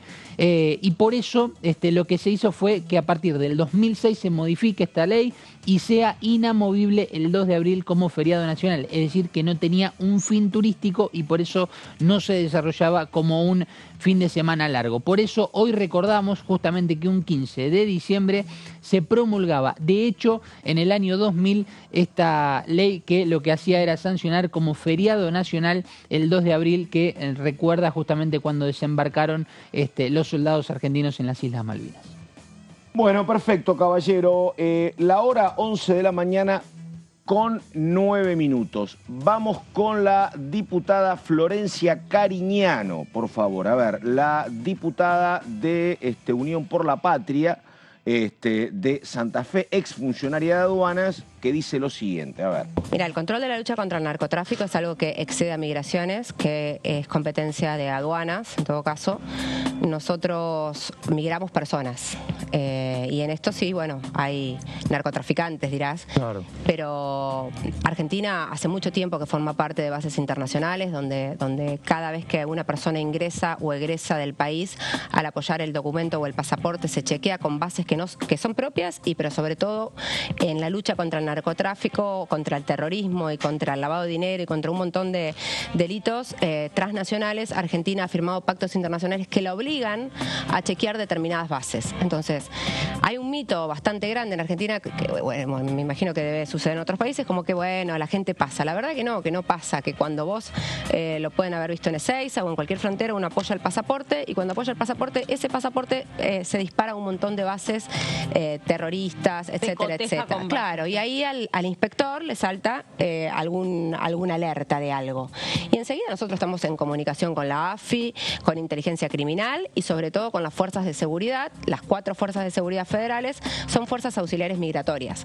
Yo no sé, porque no lo he visto en detalle, qué pretenden hacer con los 237 pasos fronterizos, que sí dependen de migraciones, y después está toda la frontera, que es la frontera que no tiene un puesto fronterizo, sino que muchas veces es frontera, ya sea porque es la cordillera o porque en La Quiaca, por ejemplo, es seca la frontera, o los Andes, como dije, todo eso depende de las fuerzas federales de gendarmería. Si ahí quieren aumentar la cantidad de gendarmes que controlen esa parte, es un tema de seguridad. Nosotros, migraciones, ya no somos más nosotros, migraciones, se ocupa del lugar donde la gente apoya el pasaporte. Después está toda la otra parte que depende del cuidado de las fuerzas federales. No sé si hablaban de eso, no sé si lo hizo Bullrich, calculo que se trata de eso, porque todavía no hay nadie en migraciones, no hay reemplazo.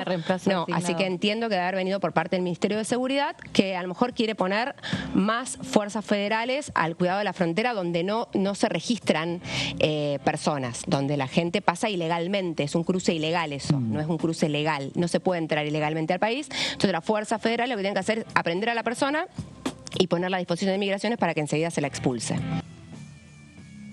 Bueno, 2 cuestiones de rigurosa actualidad. Tiene que ver esto porque viaja en los próximos días a entrevistarse con el gobernador Puyaro, viaja Patricia Bullrich. Van a ver qué hacen. Participó también de una reunión el intendente de Rosario, Shapkin. Ajá. El tema es que la cuestión se agravó en el sur de la provincia porque hubo amenazas contra Puyaro provenientes de un penal.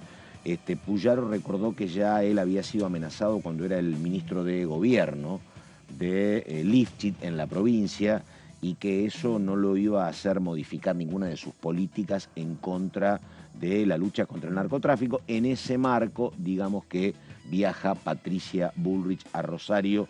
Estaban determinando si era el lunes o el martes. Y el otro número que tiene que ver con vos, Ramos, vos explicabas lo que tiene que ver con el regreso de ganancias. Sí. Es el regreso de los muertos vivos, porque se van a quedar con plata otra vez, pero bueno, no sé si te va a tocar, un poquito te va a tocar, porque vas a pagar ganancias si cobras más de 976.000 pesos. Entonces creo que me toca. Bueno, no, ¿viste? Mentira. No, bueno, pero a partir de 976.000 vas a pagar ganancias. Que hay una cuestión lógica, como explicaba Germana Figueroa Casas, que debería ser que el que paga, el que gana 980 no puede pagar la misma alícuota que el que gana 1,5 millones. Las escalas es el tema, lo que explicaba Figueroa Casas, que además sabe el tema porque es contadora. Pero ¿no? Claro, así que bueno, nada, a partir de 976.000, por eso yo no tenía el número tan claro, pero por eso dije que es comprensible el pataleo de bancarios y demás, que van a estar... van a estar por encima de esa plata. Exacto. Y te agrego, Pato, antes me consultaba si había algún otro gobernador que estuviese anunciando cosas. Bueno, hablamos de el caso de San Luis, ¿no? Con Claudio Poggi anunciando pago de sueldos estatales en 2 cuotas. Bueno, también habló Zamora de Santiago del Estero y habló de un ajuste preventivo. ¡Epa! Esa fue la definición que utilizó. Este ajuste preventivo y necesario, que consistiría, por ejemplo, en congelar vacantes, nuevos nombramientos o contrataciones en el Estado por 6 meses, por un lado. También suspender por 6 meses nuevos proyectos o licitaciones de obra pública que no estén adjudicadas o bajo contrato.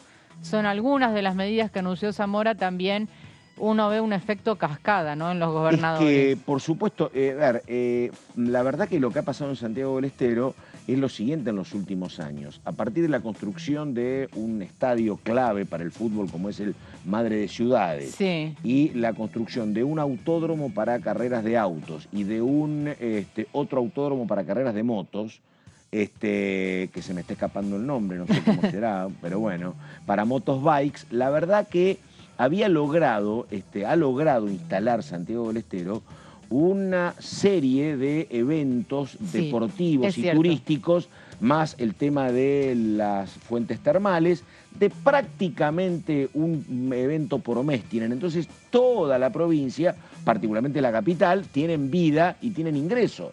Pero este es un turismo que tiene que ver con jubilados muchas veces, con turismo nacional, y todo eso, si hay reducción de gastos, si hay achicamiento, te termina pegando a vos en lo que era antes ingresos habituales, efectivamente. Absolutamente, Sí. absolutamente. Bueno, me estás diciendo que teníamos a Germana, una más de Compresinva. A ver, Germana Figueroa Casas, qué poco duró lo bueno, ¿no? Porque, bueno, no se Eso pagaban también, ganancias. bueno, a fin de año vence. Claro. Exacto, hay que ver qué pasa. La contadora, Germana, a ver. Para mí siempre lo que hay que hacer es ampliar la base. O sea, que más gente pague menos. Y lo que ha pasado es que no, que se concentra y que en realidad los que ganan mucho tienen muchas maneras de pagar menos. Legales, ¿eh? A veces, no sé, desde hacer un fideicomiso en el exterior, desde hacer sociedad, digamos, algunos formatos que hacen que el que termine soportando el peso de los impuestos sea el mediano. Entonces, me parece que lo que hay que hacer es ampliar la base, hacer impuestos progresivos, que digamos que a medida que uno gana más, vaya pagando más, pero que no sea un salto al vacío como es esto. Creo que hay que hacer una transición como cuando empezó el monotributo. Si yo salgo del monotributo, no puede ser que de golpe pierda el 30% de mis ingresos.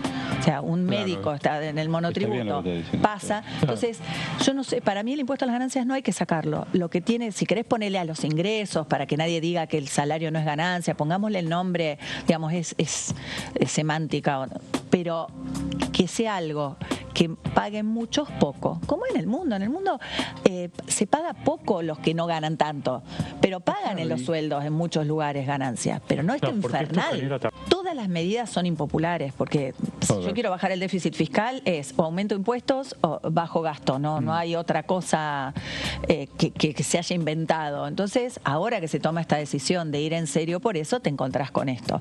Entonces, mi posición es tratemos de que sea lo menos doloroso y que no sean algunos los que pagan digamos, lo de todos. Realmente yo te digo, vos hablás con cualquier comerciante, están pero ahogados. Entonces, si uno consigue distribuir, me parece que es un buen camino. El IVA es un buen impuesto en el sentido que sirve también cuando uno quiere exportar, puede ir viendo cuánto de impuesto fue agregando, porque nosotros tenemos la idea de exportar con impuesto cero y que lo que venga de afuera sí le ponemos impuesto. Entonces, estas cosas técnicas me estás preguntando vos, yo creo que el IVA tiene eso positivo, teniendo en cuenta que lo pagan los que, digamos, incide mucho en los que menos tienen. Entonces, por eso uno lo critica. Pero es un impuesto que no genera las distorsiones, por ejemplo, de ingresos brutos. Claro. Ingresos brutos, que es provincial, lo paga todo el mundo en los precios, pero como está dentro y no se ve, a veces terminamos pagando acumulativo a lo mejor más de lo que es el IVA. Bueno, ahí está, ojo que lo dice Germana Figueroa Casas, una liberal, no es liberal libertaria, pero es una dirigente liberal, diputada del PRO, que está hablando, che, busquemos alguna solución porque tenés comerciantes ahogados, ¿no? Así que bueno, nada, lo que estaba explicando Germana Figueroa Casas. Y otra cuestión muy importante, porque temprano, lo primero que dijo Caro Ramos, que me parece que lo explicó bien, aplicó de 3 tipos de cuestiones diferentes que van a ingresar a la Cámara de Diputados. Primero, el paquete impositivo, el paquete institucional. El impositivo es, por ejemplo, ganancias, el institucional es, por ejemplo, el tema de derogar la PASO, y el de reformas del Estado, que es donde, bueno, yo tenía más dudas y he encontrado un buen trabajo explicando qué estaba haciendo justamente gente como básicamente Federico Sturzenegger y otros en esto, que es lo que vos explicabas, Ramón, ¿no? La desburocratización del Estado, que en eso básicamente consistiría este segundo paquete. Bueno, se está aprontando todo para recibir los proyectos, todavía no hay precisiones de día, pero todos estiman que sería la semana próxima. Así lo deslizó también la vicepresidenta Victoria Villarruel esta semana, dijo la semana que viene ingresarían los proyectos. Recordemos que antes tiene que producirse el llamado a extraordinarias y después tienen que conformarse las comisiones. Pato. A ver, me están contando y estoy viendo algunas cuestiones. todo el mundo tiene muy poco, Ramos. Sí. Pero Sturzenegger no será el único que trabaje en esto. Dice que, bueno, básicamente lo primero era achicar la cantidad de ministerios, achicar la cantidad de secretarías, y para acompañar el ajuste del déficit fiscal, dice que se va a ratificar la promesa de campaña contra la casta, que es más fácil, me parece, instrumentarla como discurso, esto de que lo pague la casta, a que lo paguen o lo paguemos los hombres y mujeres comunes. Dice que se va a hacer esto para acompañar el ajuste del déficit fiscal que está anunciando Caputo, con las primeras medidas que, como reconoce el propio gobierno, tendrán un muy fuerte impacto. Y lo que están diciendo es que está trabajando en esto, por un lado, Sturzenegger, que sería como la tercera aparición de Sturzenegger, que trabajó con Cavallo allá antes del 2001, después trabajó con Márcico, recordamos, con Márcico, estoy mirando un mensaje de Márcico, después trabajó con Macri en lo que fue la etapa 2015-2019, y ahora volvería un Sturzenegger que, recordamos, fue elogiado por Milei y que había terminado muy mal con Macri por diferencias en el manejo del Banco Central. Bueno, ahora es el que más está trabajando en esto que es básicamente el modelo de desregulación del Estado. Está trabajando tanto Sturzenegger como un segundo protagonista, Federico Guibert, que es menos conocido, pero dicen que hay permanentemente un intercambio con el propio Milei, que indaga y pregunta detalles de cómo va a ser este paquete. Así que nada, después vendrá el trabajo para que esto se apruebe acá en Diputados, donde, como hablábamos con Caro, me parece que va a haber un compromiso de los 150 diputados que no pertenecen a Unión por la Patria, pero ya vimos lo que decía Tetaz en torno a que él no va a acompañar ningún deterioro más de los ingresos de los jubilados, así que veremos. ¿A dónde vamos? Me dice la señorita productora, 11 de la mañana con 22 minutos. ¿Es el turno de otra vez Germana Figueroa Casas? ¿No? Bueno, seguimos esperando. El diputado D'Alessandro, a ver, un hombre, González D'Alessandro, hombre de la provincia de San Luis, de La Libertad Avanza, en Ecoagenda, que decía esto. Nosotros en Juan Acoslay, yo fui secretario general y de gobierno, tuve 1 año y medio como secretario general y de gobierno. Era Ciudad Verde en su momento. Claro, en la época del intendente Andrés Bayone, que después fue diputado nacional, fue Ciudad Verde. Yo en ese momento había sido presidente de la Cámara de Turismo de Juan Acoslay entre el 2009 y el 2013.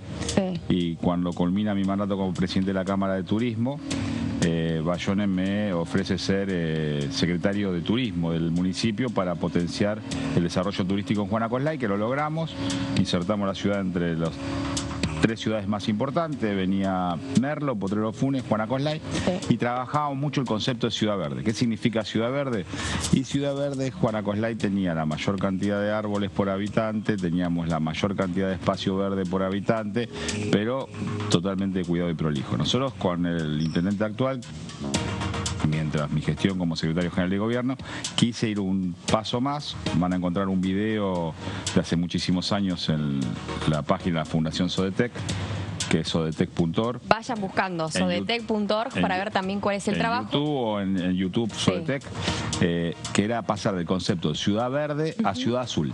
Bien. Era un paso más, no solamente quedarnos con el tema de la ecología, sino pasar al tema de un municipio cuidado por la economía circular, lo que tiene que ver con la contención de lo que sucede no solamente con los residuos de aparatos eléctricos y electrónicos, sino con todo el contexto en qué podemos utilizar energías renovables, cómo podemos mejorar el sistema cloacal o de desecho afluente a través del desarrollo de nuevas tecnologías. Y a su vez también, perdón, ¿no? Empezar a concientizar a los vecinos de qué es lo que estaba pasando en ese momento, ¿no? De que a poco también... Exactamente, por eso el primer video que se hizo hace muchísimos años fue entre la Fundación Sodetec y el municipio de Juan Acoslay. Y a partir de ahí surge la iniciativa de hacer la primera ordenanza municipal para evitar el enterramiento de la basura electrónica o los RAEs. ¿Por qué? Porque entendemos que así como existieron distintas eras clasificadas por distintos productos, por ejemplo, la era del petróleo, la era del cobre, la era del bronce, la era de las energías, nosotros hoy podremos decir que dentro de los productos eléctricos y electrónicos estamos viviendo la era de la tabla periódica, porque dentro del cada producto, de cada teléfono móvil, de cada televisor, de cada ordenador, por lo menos tenemos entre 60 y 70 elementos de esta tabla periódica. Y como has dicho al principio del programa, de esos 70 elementos, la mayoría son recuperables. Ejemplo, de 50 teléfonos celulares podemos sacar la cantidad de oro suficiente para hacer una alianza. Entonces, los productos que están... ¿Una alianza en serio? Sí, una alianza. Sí, eso se llama a través de minería urbana. El proceso tiene un costo 13 veces menor que la minería extraíble tradicional y es no contaminante. Bueno, ahí estamos, 11 de la mañana con 25 minutos. Caro, un tema, yo voy a corregir un nombre. Yo hablaba de Federico Guibert. El nombre es Armando Daniel Guibert. El dato en torno a Armando Daniel Guibert, que va a trabajar junto con Sturzenegger, es que, o está trabajando en el tema de reducir el Estado, apuntar a mayor eficiencia y demás, es un hombre que ya trabajó, dicen, en el primer gobierno de Menem allá por el año 96 y que lo habría hecho en su momento también cerca de Roberto Dromi, que era otro abogado administrativista, un ministro clave de ese momento.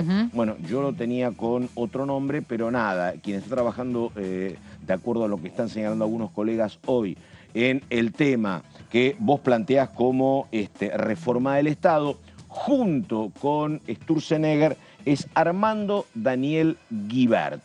Señorita. Bien, Pato. Bueno, vamos a detallar un poco algo que venimos contando y que lo hablábamos también con el diputado Tetaz, que tiene que ver con esta nueva fórmula de movilidad jubilatoria, porque recordemos que en estas últimas entrevistas que brindó el ministro de Economía, Luis Caputo, informó que propondrán una nueva fórmula de movilidad jubilatoria.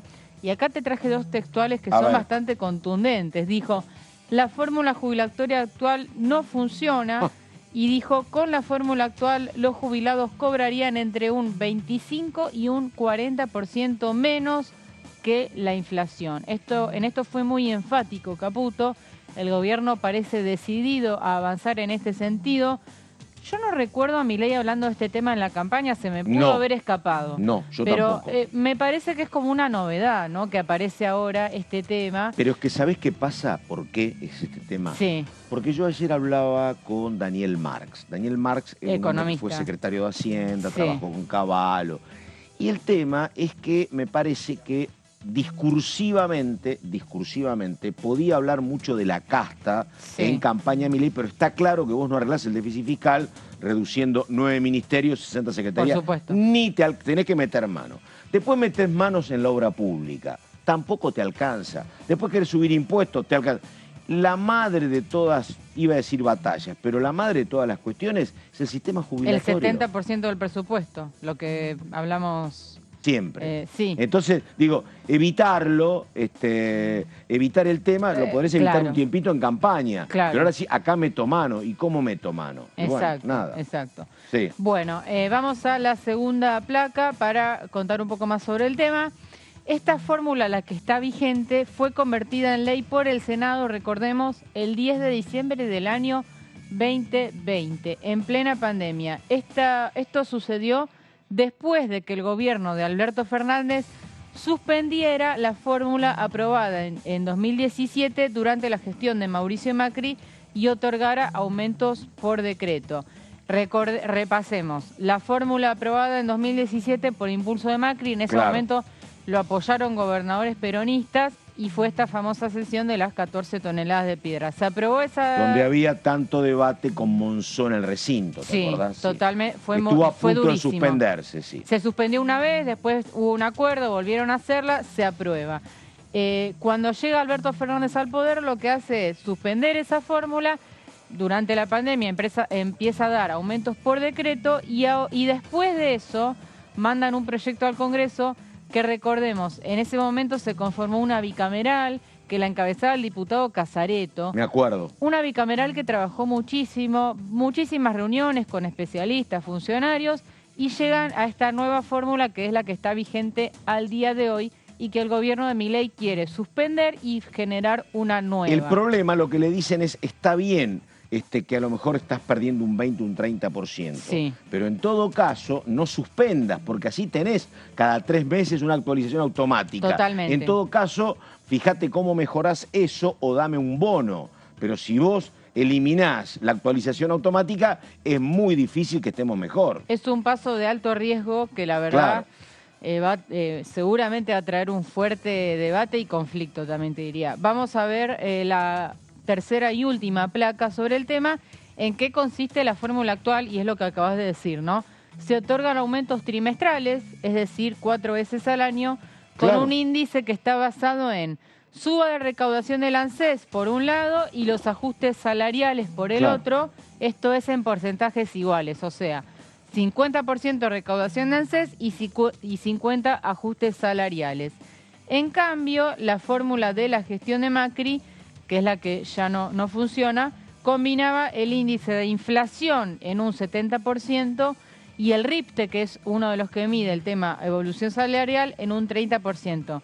La diferencia entre uno y otro es que la fórmula macrista tenías inflación en un alto porcentaje y en la que rige actualmente no tenés el componente inflacionario, que fue lo que se le cuestionaba en su momento. Pero bueno, así está el tema. Entonces, el gobierno quiere avanzar sobre el tema de la movilidad jubilatoria.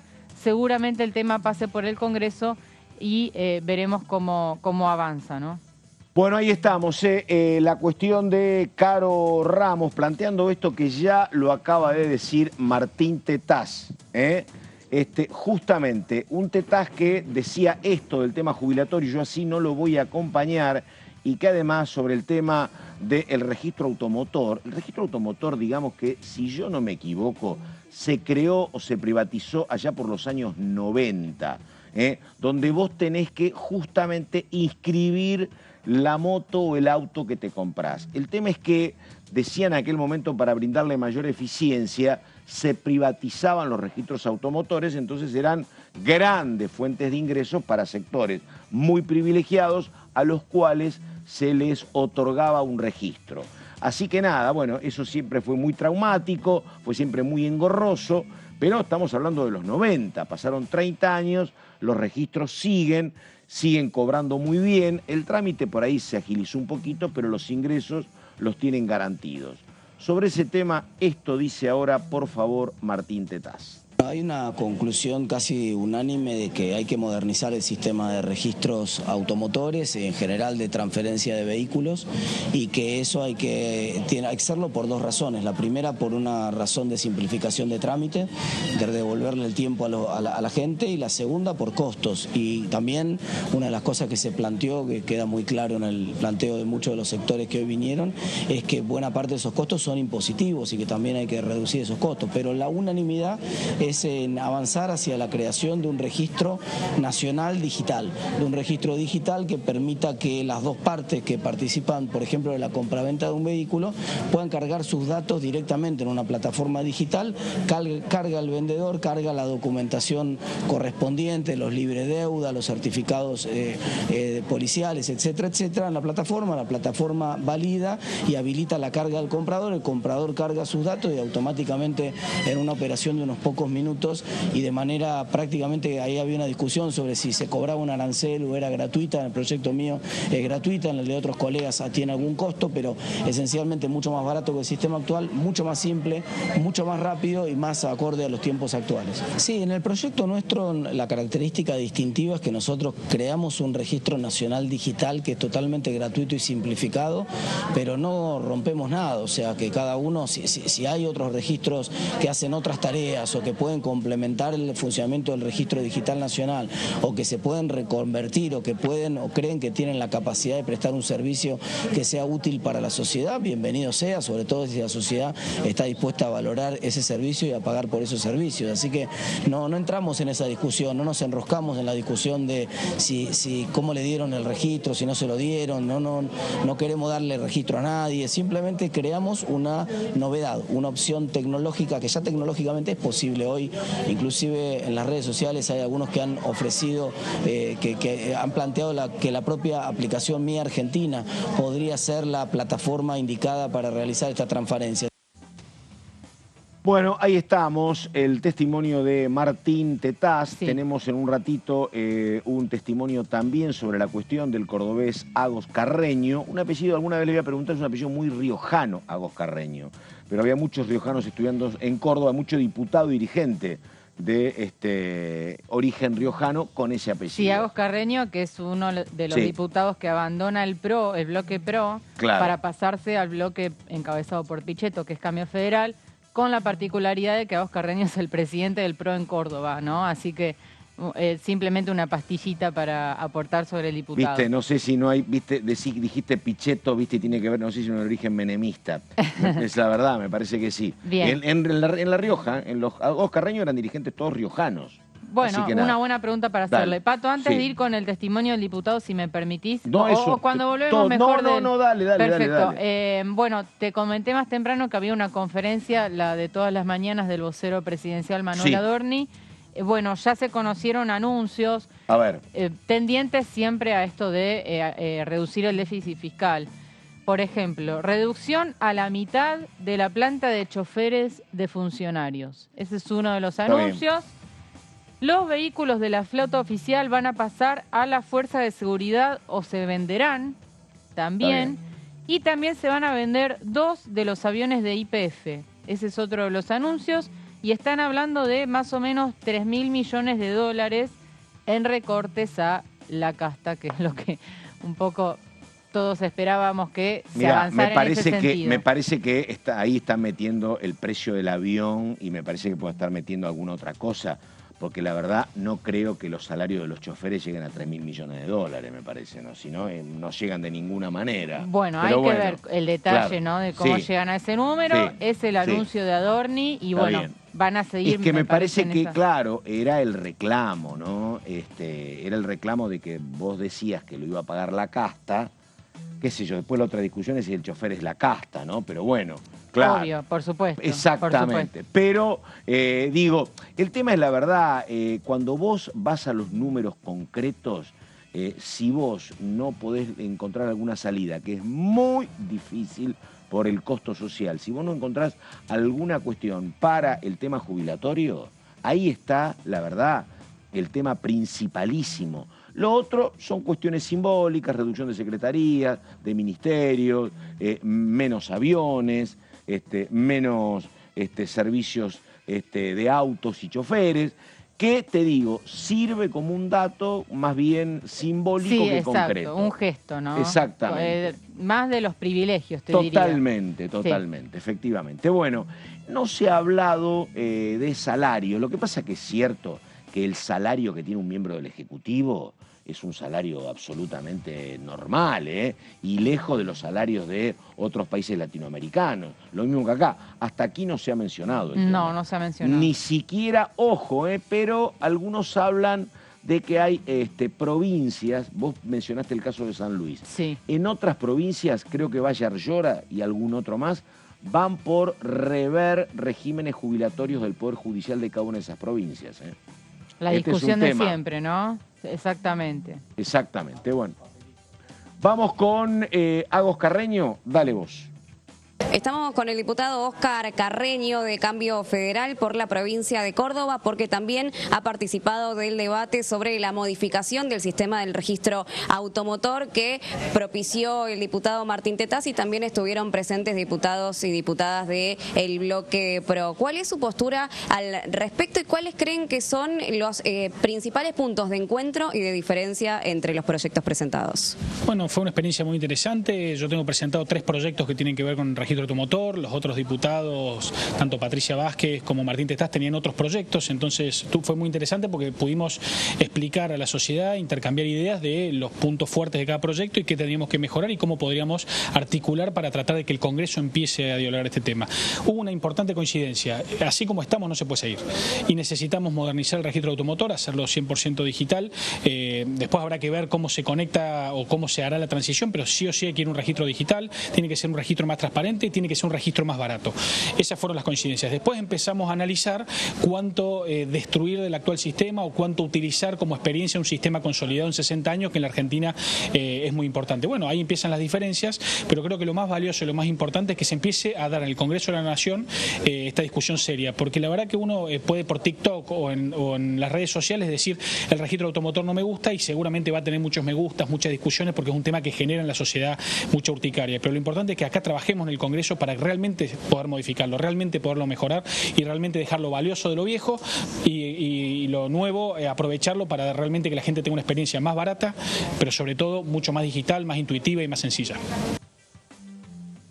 Bueno, hay un par de temas importantes, enseguida viene Gonzalo, pero dime tú, por favor. A ver. Un dato casi, no sé si de color llamarlo, ¿no? Pero bueno, vamos a contar que hoy se realiza el último sorteo de la dieta de diputado de Milei, ¿no? Dice, lo difunde como promesa cumplida. Dice que él lo prometió, lo cumplió, sorteó su dieta todos los meses y hoy, ahora en breve, se realiza la última. Esto se va a transmitir por streaming a las 12, así que ya falta muy poquito. Había que anotarse en su momento, ¿no? Para poder participar. Bueno, nada, un gesto que él tuvo como diputado, que ahora, bueno, sortea su último sueldo como diputado. ¿Y sortea el mes que viene el de presidente, no? Habría que preguntarle, ¿no? Ahí está. Bueno, a ver, un tema, Ramos, que es muy importante, usted lo ha seguido en su momento detalladamente, que es el que tiene que ver con los anuncios del gobierno de que iba a subir la luz, el gas y que, bueno, ya subió el combustible y alguna otra tarifa que estuviera dando vuelta por ahí, por ejemplo, el agua.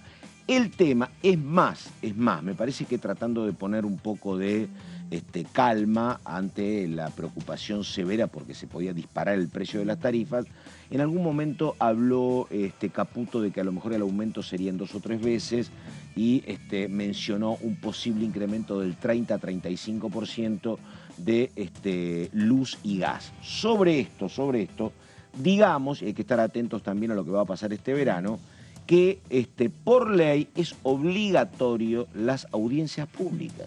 Ajá. Así que ahí tenés un tema, ¿ves? Vos llegás y decís, che, quiero equilibrio fiscal, subo las tarifas, recaudo más y pago menos subsidio. Bueno, no, así no podés, porque ya esto lo han intentado, se judicializó y lo que se va a hacer ahora, como corresponde, es convocar audiencias públicas. Acordate de esas viejas peleas de Gioja, por ejemplo, con Aranguren, por cuánto costaba el millón de BTU, que Aranguren no quería decir, y Gioja le decía, decime las cifras y no me estás mintiendo. Bueno, ese tema, atención, puede ser una cuestión que es una traba legal, sana, para las decisiones de Caputo, porque van a tener que convocar sí o sí audiencias públicas.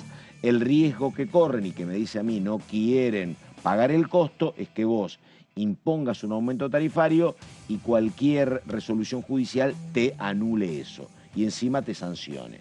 Así que habrá que ver, porque audiencia pública en enero tampoco es demasiado previsible. Generalmente se inventaban audiencias públicas para septiembre, octubre, son masivas. Siempre el gobierno tiene algún camino para manejar el resultado. Pero, repetimos, para aumento de tarifas, el paso por la audiencia pública es como inevitable, así que habrá que ver cómo se puede manejar. Señor Solabarrieta, diga, a ver. Bueno, vamos a hablar, Pato, de un proyecto del diputado por la provincia de Tierra del Fuego, justamente de Héctor Tito Stefani, que habla sobre la incorporación de algo que se sumaría a la ley 26.206, que es la ley de educación nacional. Para quienes no saben de qué se trata, es básicamente la que regula lo que significa el derecho a la enseñanza y al aprendizaje, justamente, a la educación básicamente, y que esto lo regula el artículo número 14 de la Constitución Nacional. Y en este caso lo que propone Tito Stefani es el proyecto de ley sobre el Programa Nacional de Formación de Emprendedurismo y las modificaciones, lógicamente, de lo que decíamos recién de la Ley de Educación Nacional. Vamos a empezar a ver de qué se trata este proyecto, que realmente es muy interesante, pensando en la salida de los alumnos, de las alumnas del nivel secundario por sobre todas las cosas, ¿no? Y ahora que se ha fomentado todo esto mucho más, y van a entender de qué les hablo, en la cuarentena, ¿no? Muchos trabajos nuevos que partieron de la base de una idea y de emprender algo nuevo desde tu casa, comprando algo chiquito y que después se reprodujo en algo más grande. Promueve el desarrollo de capital emprendedor, considerando la presencia geográfica de la actividad emprendedora en todas las provincias del país a los fines de fomentar el desarrollo local de las actividades de distintas justamente producciones. Bueno, acá lo que hace básicamente es promover que se pueda tener un capital destinado a lo que significa emprender. Pero para esto, ¿qué hace falta? Falta educación, falta que a uno, cuando sale de los colegios, con su educación hecha, tenga una idea, tenga una guía de cómo puede salir al mundo laboral haciéndolo desde el emprendedurismo, ¿no? De emprender, comprar mates, comprar lo que pueden ser vasos, comprar lo que se le imaginen, desde hacer pulseras, desde lo que se imaginen, bueno, salir al mercado laboral para poder emprender algo. Pero esto lo hace justamente modificando la Ley de Educación Nacional, porque esto implicaría una materia dentro de la currícula educativa que sería emprendedurismo, para que se entienda básicamente. Vamos a ir a la siguiente placa. De este proyecto, que busca fomentar la cultura emprendedora mediante la incorporación de la asignatura emprendedurismo en los niveles de primaria y secundaria. A ver, nosotros hacíamos referencia al secundario, pero porque se supone que ya llega a una edad en la cual empiezan las ideas, empieza a poder desarrollarse esta tarea, pero también la currícula estaría incluida en la primaria y secundaria de los establecimientos educativos públicos de gestión estatal y privada de las jurisdicciones nacional y provincial. Algo muy interesante que se va sumando, porque como todo, siempre hay que ir incorporando este tipo de herramientas, así como se han incorporado otras dentro de la currícula educativa. Bueno, sería el objetivo que busca Stefani, que viene de la provincia de Tierra del Fuego y entiende que en su provincia esto también es algo muy fuerte, y así como al igual en otras provincias. Vamos a la siguiente placa para seguir hablando sobre este proyecto, en el cual Tito Stefani dice: creemos que estamos formando a los jóvenes para el siglo que pasó y que los deberíamos formar para el siglo que viene.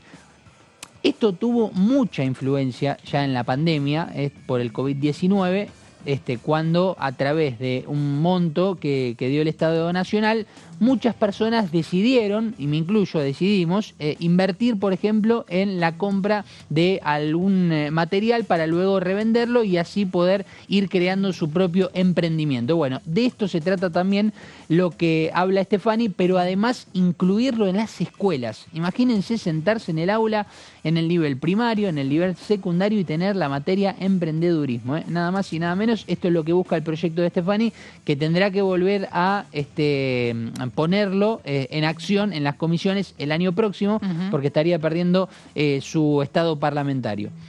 Vamos a ir a la última placa. El emprendedurismo logra insertar a jóvenes en el mercado laboral. Debemos cambiar el plan de estudios para que los docentes estén preparados para formar a los jóvenes. Recuerdo que esta semana estuvimos hablando de algunos otros proyectos, en esto que justamente es la sección Mis Proyectos, donde los legisladores y las legisladoras van haciendo mención justamente de sus iniciativas. Hay apartados dentro de los proyectos que marcan lo que es la incorporación de chicos y chicas de entre 18 y 25 años, lo cual le generaría algunos beneficios fiscales a esas empresas para lo que sería fomentar el primer trabajo. Bueno, esto va también en son de empezar a formar desde jóvenes, desde chicos, a las futuras generaciones, para entender que también es una salida el emprendedurismo, emprender y tener su propio comercio, tener su propio emprendimiento. Así que me parece una iniciativa bastante interesante que veremos cómo la va a poder desarrollar el diputado Stefani. Bueno, muy bien, caballero, gracias. Estoy mirando un tema gremial. Las paritarias ya están en marcha y los bancarios acordaron un sueldo mínimo de 700.000 pesos. Bancarios, 700.000 pesos, sueldo inicial. Así que vas a tener mucha gente cobrando más de 1 millón de pesos. Es un sector que funciona. Es un sector que tiene un problema. El problema están viendo cómo lo van manejando, reasignando gente, pero ¿vos viste cuál es el paisaje de un banco en la República Argentina? Sí, muy poca gente, ¿no? Nadie. Sí. Y otro paisaje, te diría que muy preocupante para ellos, es el tema de que van cerrando, como la gente todo lo maneja, o casi todo lo maneja a través del home banking, no hay cajas y hay bancos de primerísima línea que van cerrando sucursales, porque obviamente no las necesitan. Es un tema muy interesante porque incluso te digo, tienen otro problema, me explicaban. Uno de los problemas es qué hago yo como banco. Vos viste lo que es el tema de los cajeros, cómo hacen los cajeros para abastecerse, porque sí, claro, el lugar físico es chico, sí, y vos retirás 15.000 pesos como nada, entonces enseguida te vas vaciando. Ahí tenés un problema. Y otro problema es en qué lugar físico vos ponés tanto peso en tu instalación, en tu propio banco. Necesitas volúmenes cada vez más grandes, es un tema. Y el otro tema es que a veces, tampoco saben qué hacer con las cajas de seguridad, porque van cerrando cajas para atender al público y tenés cajas de seguridad. ¿Y qué hago con las cajas de seguridad? A veces lo que le cobro no me alcanza para mantener un edificio en una zona central. Claro. Es un tema, y están los trabajadores bancarios viendo qué se va a hacer por eso, porque la verdad que si hay despidos hay muy en cuentagotas o no hay, sí, en algún sector de la banca privada no hay. Los sueldos son buenos porque es un negocio generalmente muy rentable. Pero te digo, si el mínimo de los bancarios queda fijado en 700.000 pesos, no les alcanza, no van a tener que pagar ganancias, claro, pero el mínimo de los aceiteros pasa a ser de 900.000 pesos. Mirá. Es un tema, es una paritaria que la tenés que arreglar porque se te demora lo que es el tema de la exportación de soja. Este es un gremio chico, muy bien pagado. Son los que básicamente trabajan en los puertos ubicados al sur de la ciudad de Rosario. Son los grandes puertos que exportan básicamente soja. Hay trigo, también maíz, pero esencialmente soja. Es un negocio brillante, ahora están ganando más que nunca porque tienen el dólar a 800, por eso a lo mejor hay aumento de retenciones, pero me parece natural y comprensible, los trabajadores tienen muy buenos ingresos. 900.000 pesos de ingreso mínimo. Mirá vos qué contraste, Ramos, con la situación de nuestro gremio, ¿no? Ni hablar. Porque la verdad, el tema de la eliminación de la pauta es un tema que golpea, sí, de lleno en línea de flotación de todos los medios. Sí, lo que se anunció grandes, es medianos y chicos. Congelamiento de la pauta oficial por 1 año. Claro. ¿No? Es lo que se anunció.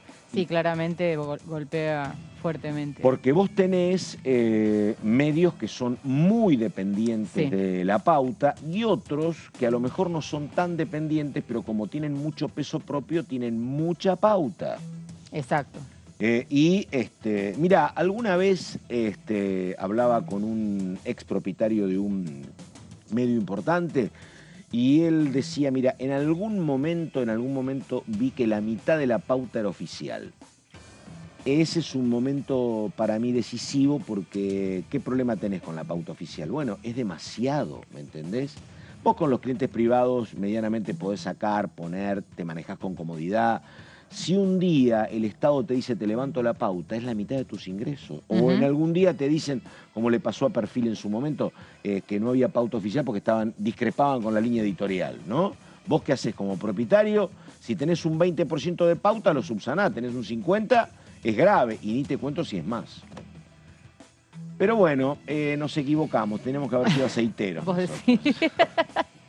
Bueno, Caro Ramos, sí, recordamos entonces, nada, a ver si hay algún dato que indique que hay extraordinarias, parecería que no, ahora en diciembre.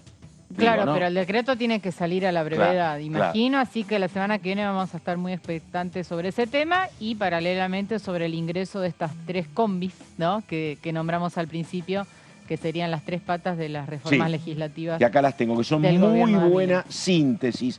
Primero, todo lo que tiene que ver con el tema impositivo, después reforma del Estado y después los cambios institucionales. Así es. Sí, en todo este despelote, ¿meterán también el tema de la PASO, te parece? Es como una cuestión media china, pero bueno, verán, ¿no? Bueno, hay manifestaciones en ese sentido, así que vamos a ver. Esperemos. Ella es Carolina Ramos. Caro, muchísimas gracias. Hablamos con Claudio Mardones, estuvimos también con Gonzalo Solabarrieta. Nada más, gracias. Enseguida, Horacio Embón. Muy buenos días y hasta el lunes.